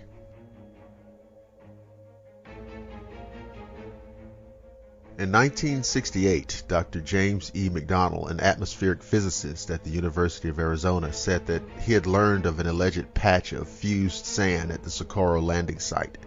Quote, "A woman who is now a radiological chemist with the Public Health Service in Las Vegas was involved in some special analysis of materials collected at the Socorro site when she was there. The morning after, April 25, 1964, she claims that there was a patch of melted and solidified sand right under the landing area. I have talked to her both by telephone and person here in Tucson recently." She had analyzed plant fluids exuded from the scorched greasewood and mesquite plants and told McDonald, "There were a few organic materials they couldn't identify, but most of the sample was just sap." Shortly after she finished her work, she told him, Air Force personnel came and took all her notes and materials and told her she was not to talk about it anymore. Analysis reports of physical evidence at the site have never been released to the public. 2 additional witnesses, Paul Keyes and Larry Kratzer of Dubuque, Iowa, submitted statements to Dr. Hynek on May 29, 1968.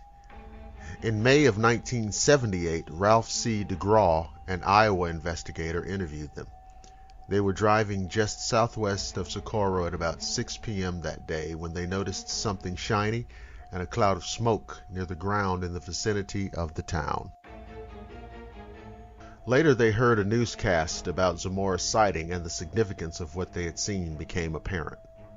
Kratzer said he watched as a round saucer or egg-shaped object ascended vertically from the black smoke. After climbing vertically out of the smoke, the object leveled off and moved in a southwest direction.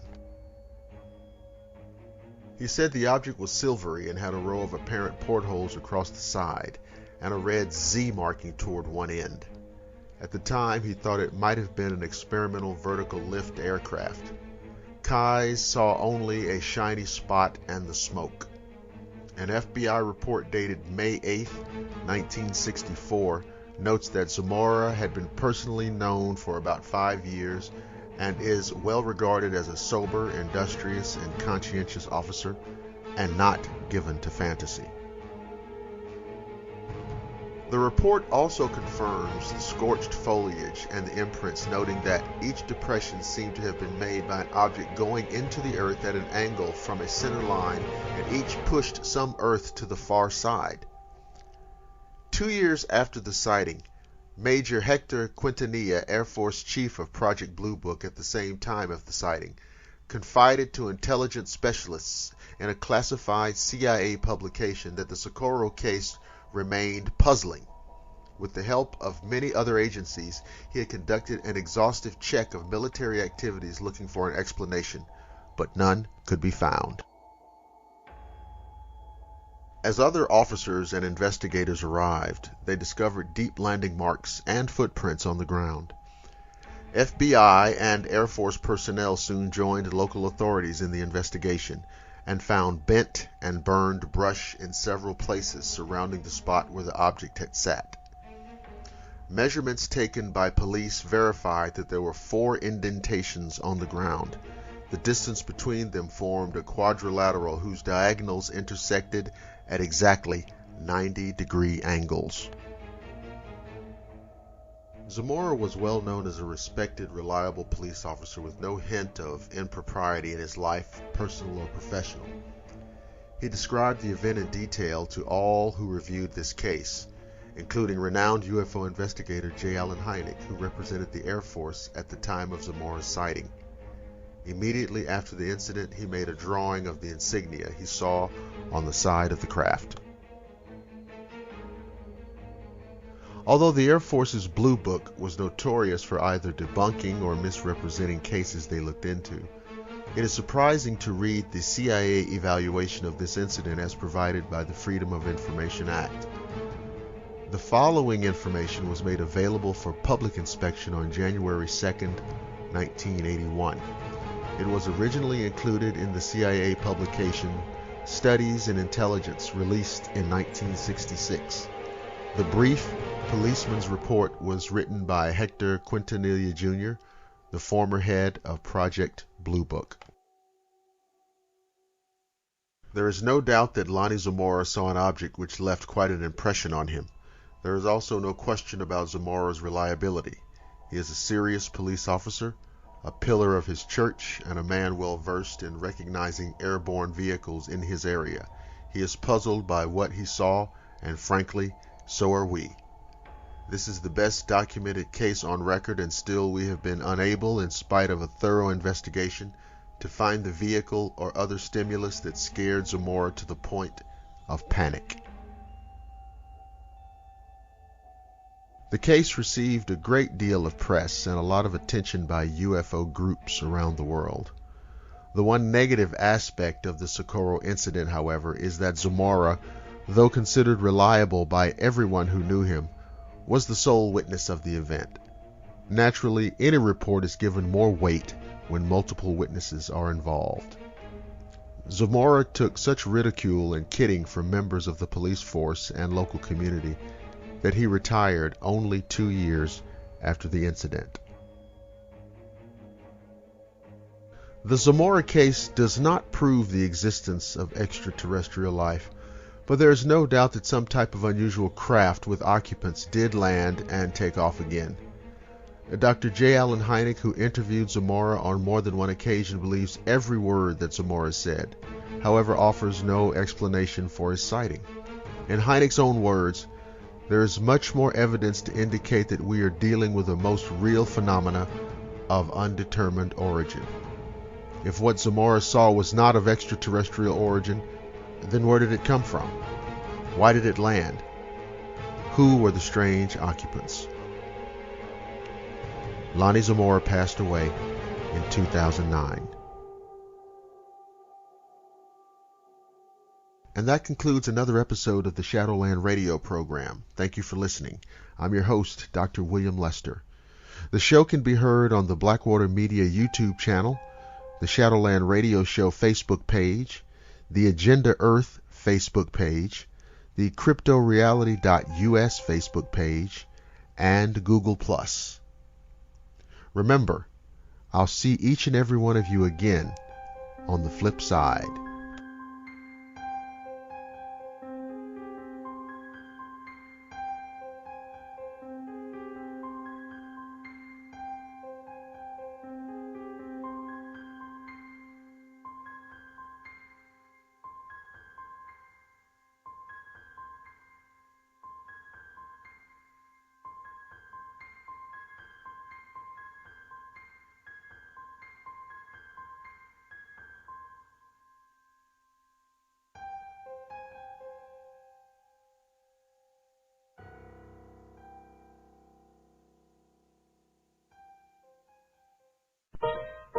Here's to good friends. Tonight is kind of special. The beer will pour. Must say something more somehow. So tonight,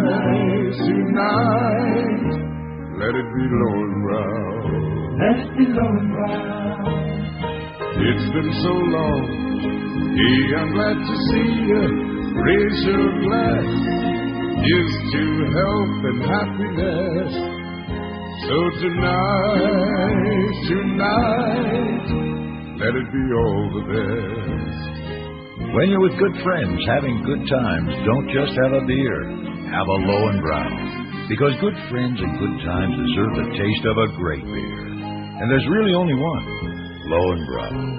Tonight, let it be low and brown. Headline edition, July 8, 1947. The Army Air Forces has announced that a flying disc has been found and is now in the possession of the Army. Army officers say the missile found...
They move like wraiths in the angled corners of darkness. They are wanton agents of the night. These are the monstrous false reflections of life, desiring only to feed on the life essence of man. They are the devil's undead. They are shadow dwellers, Nosferatu. Blackwater Media and the Shadowland Radio Show presents The Vampire Show.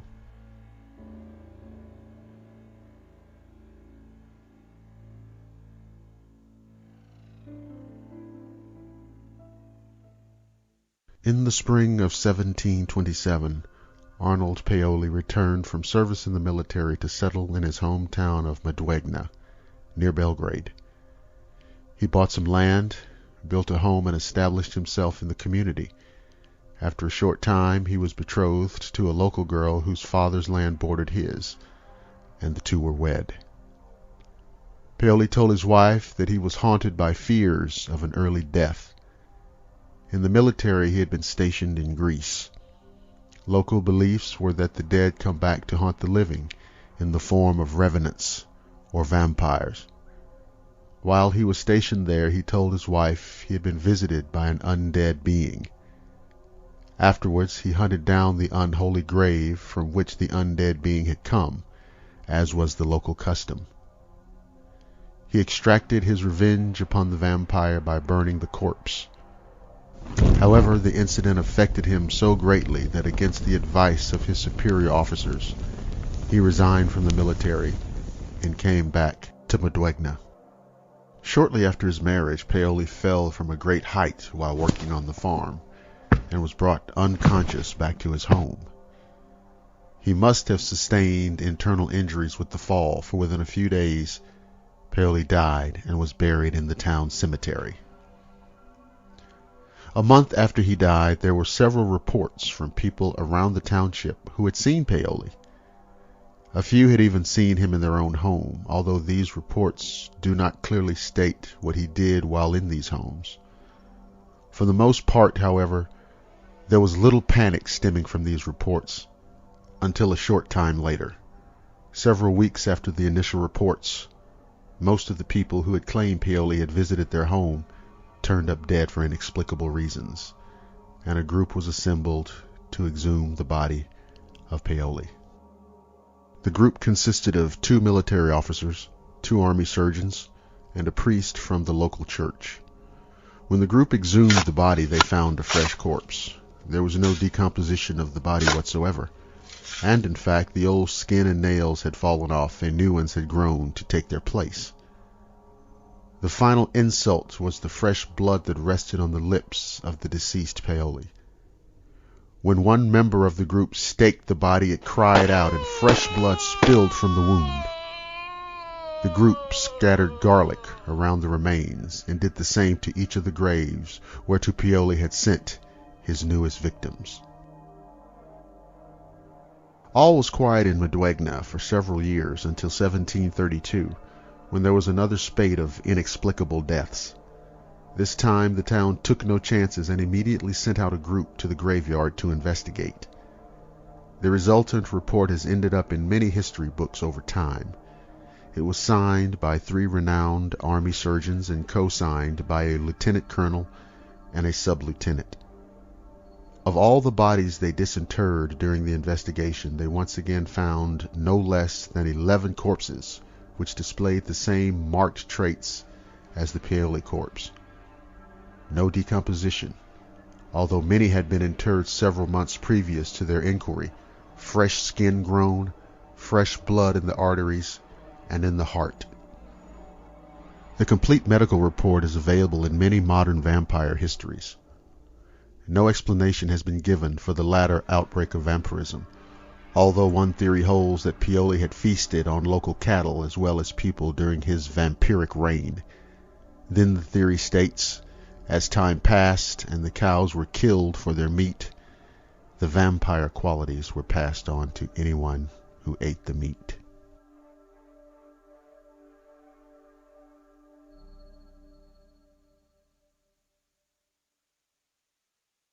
Evidence of the Alnwick vampire was collected by William of Newburgh, who collected a variety of accounts of vampires in England.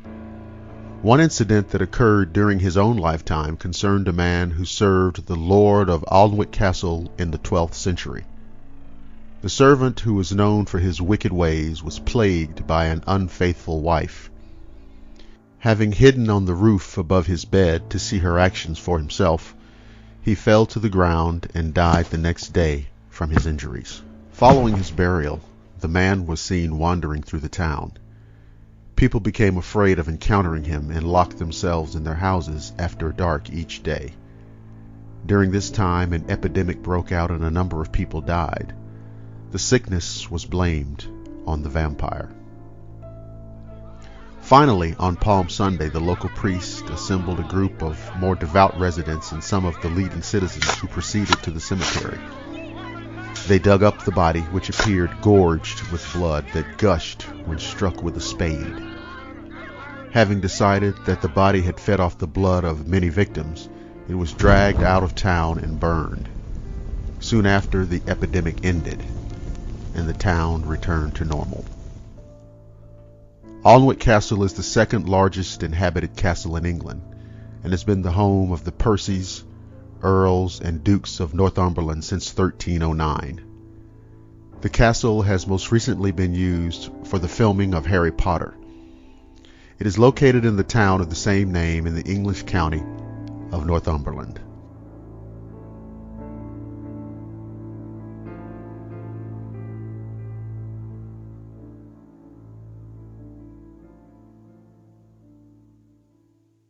Peter Plagojewicz was a farmer in the village of Kisolava, Serbia. In 1725, Plagojewicz died, but he didn't remain dead. 3 days after his death, Plagojewicz returned from the grave and appeared before his son, demanding food.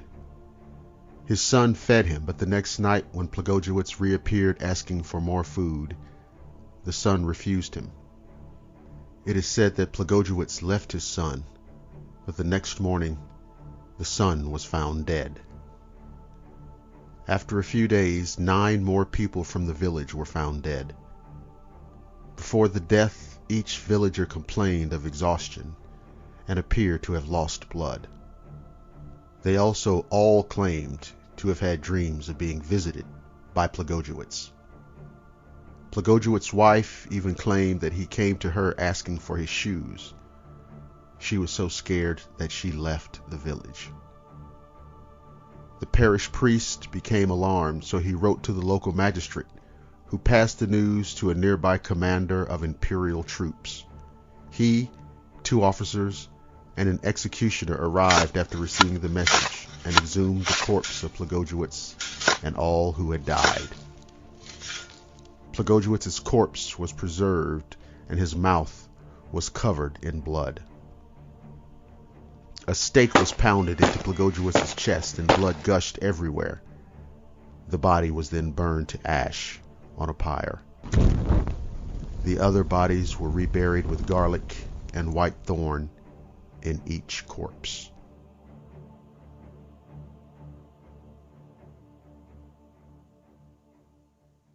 In the English-speaking world today, vampires are perhaps most famously associated with the region of Transylvania in Romania, thanks to Bram Stoker's gothic horror novel Dracula.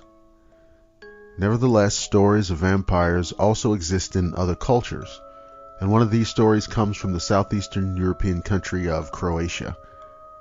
It is from this Balkan state that we receive the story of Jure Grando, said to be the first documented case of vampirism in Europe.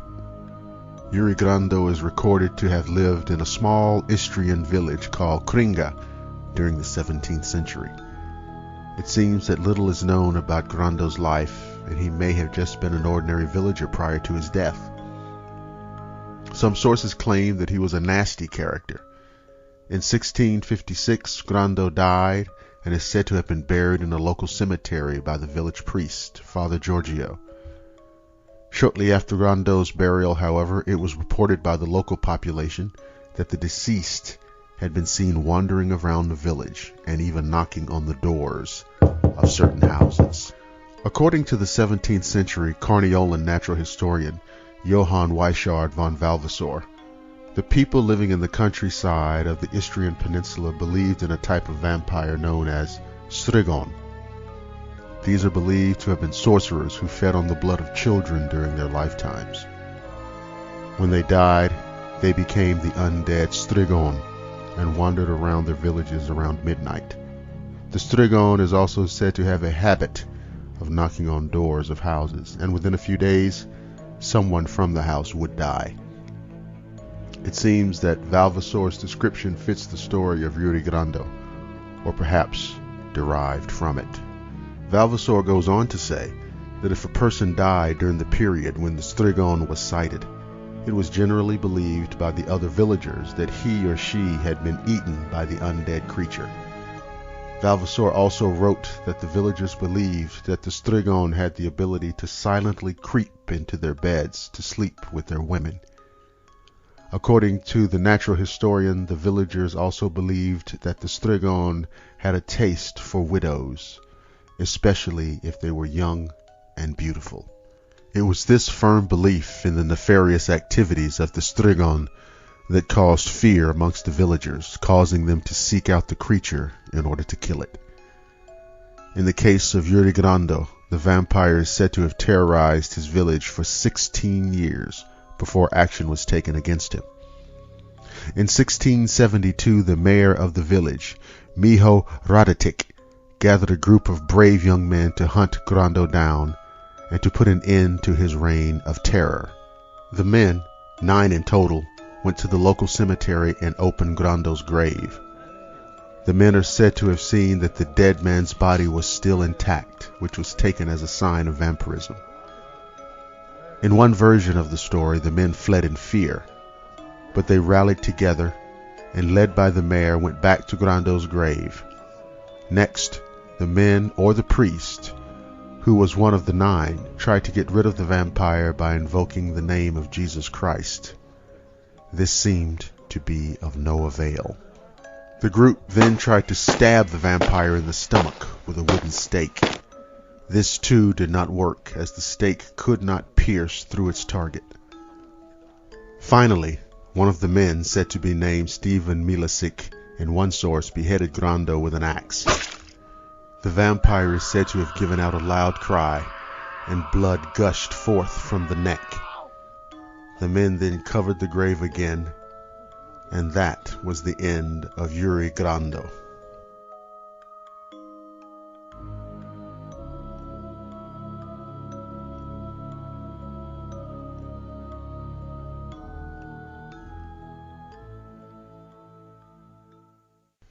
And that concludes the Shadowland Radio Show special presentation of The Vampire Show. Thank you for listening.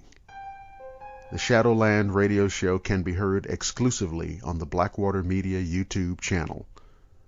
Remember to like, subscribe, and share.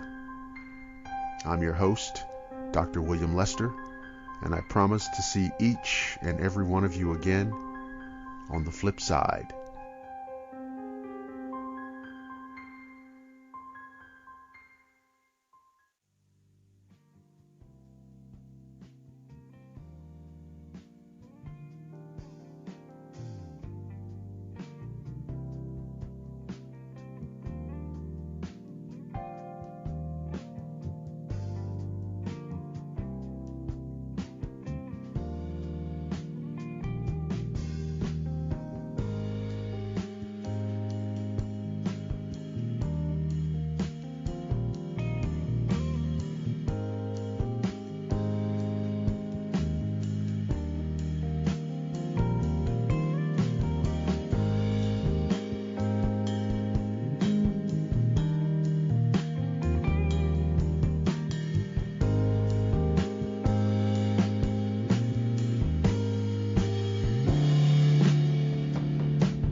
Headline edition, July 8, 1947. The Army Air Forces has announced that a flying disc has been found and is now in the possession of the Army. Army officers say the missile found...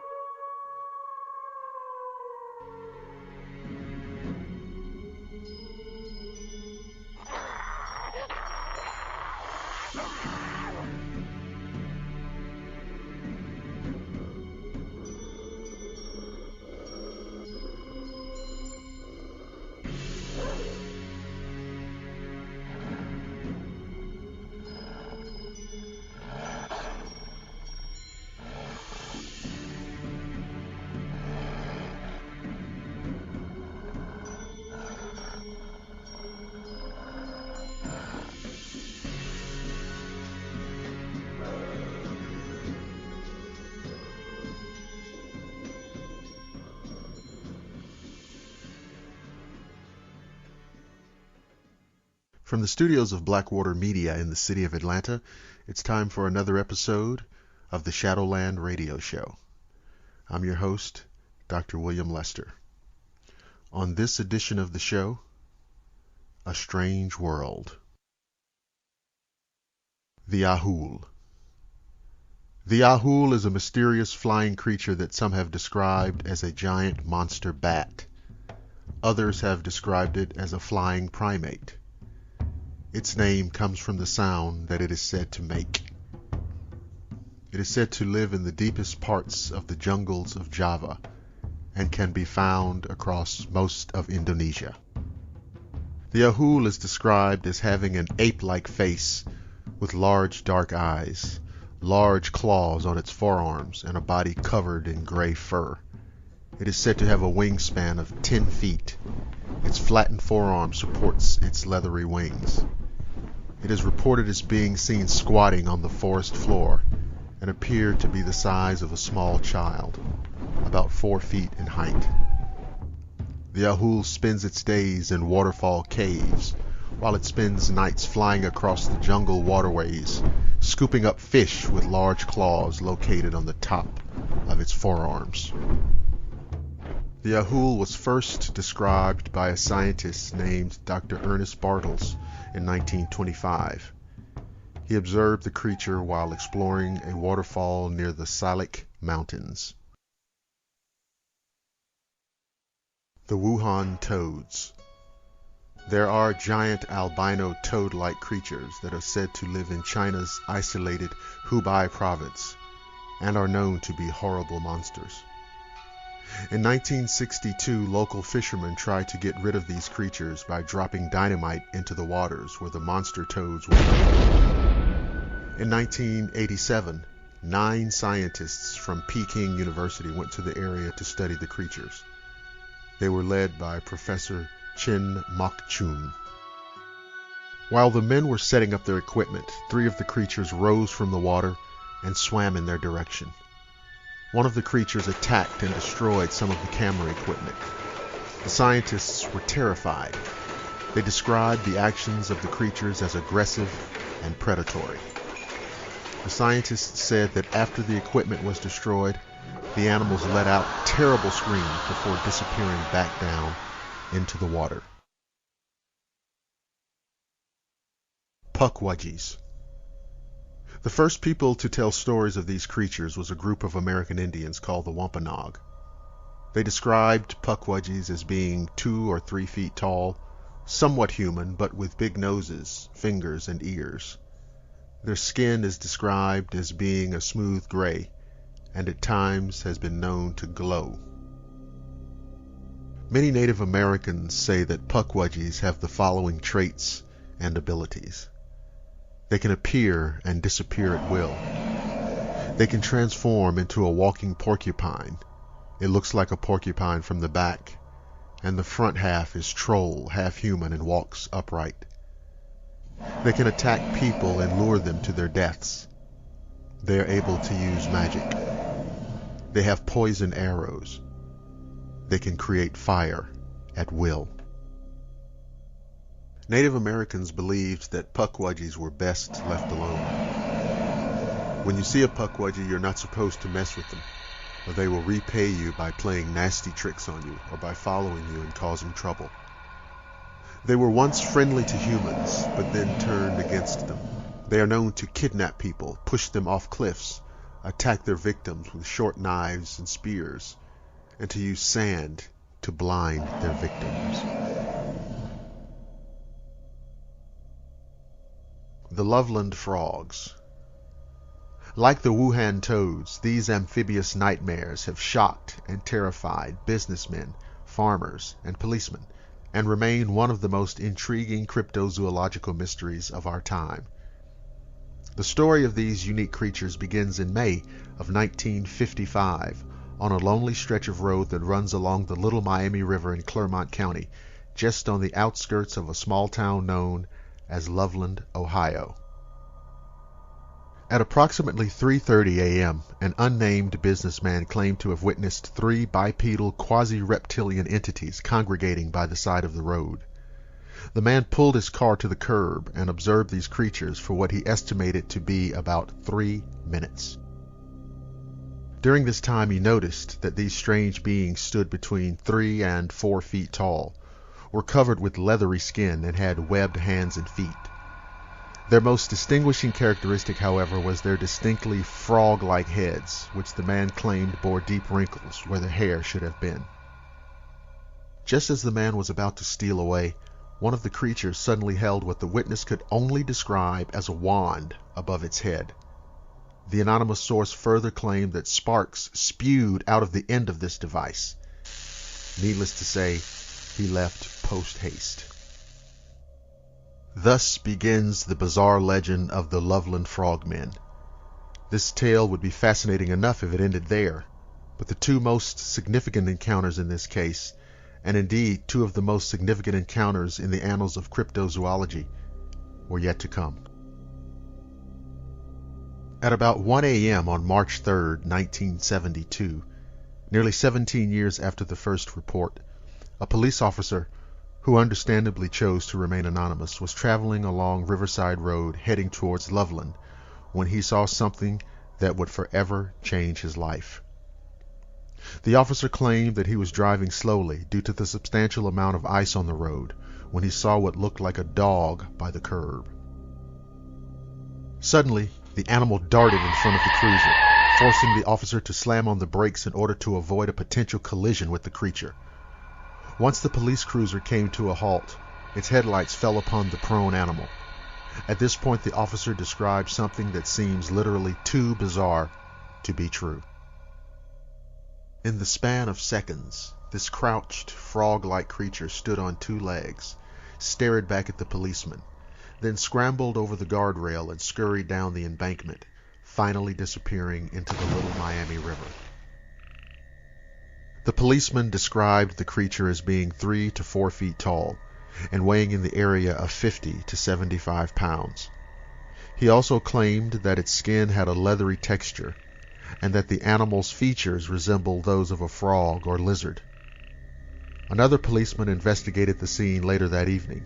He saw no sign of the creature but reported that there were distinct scratch marks on the guardrail where the animal purportedly crossed. The second sighting occurred 2 weeks later when policeman Mark Matthews had an encounter of his own. According to the report, Officer Matthews, while driving into Loveland, spotted what he believed to be an injured animal lying on the pavement. Matthews climbed out of his cruiser with the intention of removing the carcass from the already ice-slicked road when the creature abruptly lurched upwards into a crouched position. Taken aback by the frogman's reptilian visage, Matthews unholstered his revolver and took a shot at the creature, which then proceeded to hobble over to the side of the road and step over the guardrail, all the while keeping a watchful eye on Matthews. The frogman matched the first officer's description down to the last detail, with the exception of a tail which was absent in earlier reports. In the years following these events, Officer Matthews has reneged somewhat on his tale. He now claims that the animal in question was nothing more than a large reptile which likely escaped from its owner. He further insists that the only reason he shot at the creature was to help confirm a fellow officer's story, a story which was, of course, being met with predictable skepticism by their superiors. It should be noted that later on, during the year of the Matthews encounter, a farmer reported seeing 4 bizarre creatures while inspecting his fields, which were located adjacent to the Little Miami River. The farmer claimed that the eyes of the frogmen were large and circular. Their skin was a pale greenish gray, and perhaps most disturbingly, that their mouths were wide and filled with sharp teeth. Thankfully, instead of attacking the poor man, these many monsters stayed true to form and made their escape back into the river, from where they have yet to be seen again. Arguably, the most intriguing aspect of this case is the apparent use of a technological device, the sparkling wand, in the earliest reported encounter with these creatures. It has led some investigators to suggest that these beasts may not be just anomalous animals, but intelligent beings, possibly from out of this world. And that concludes another episode of the Shadowland Radio Show. Thank you for listening to the program. The Shadowland Radio Show can be heard exclusively on the Blackwater Media YouTube channel. I'm Dr. William Lester, reminding you to like, subscribe, and share. I promise to see each and every one of you again on the flip side.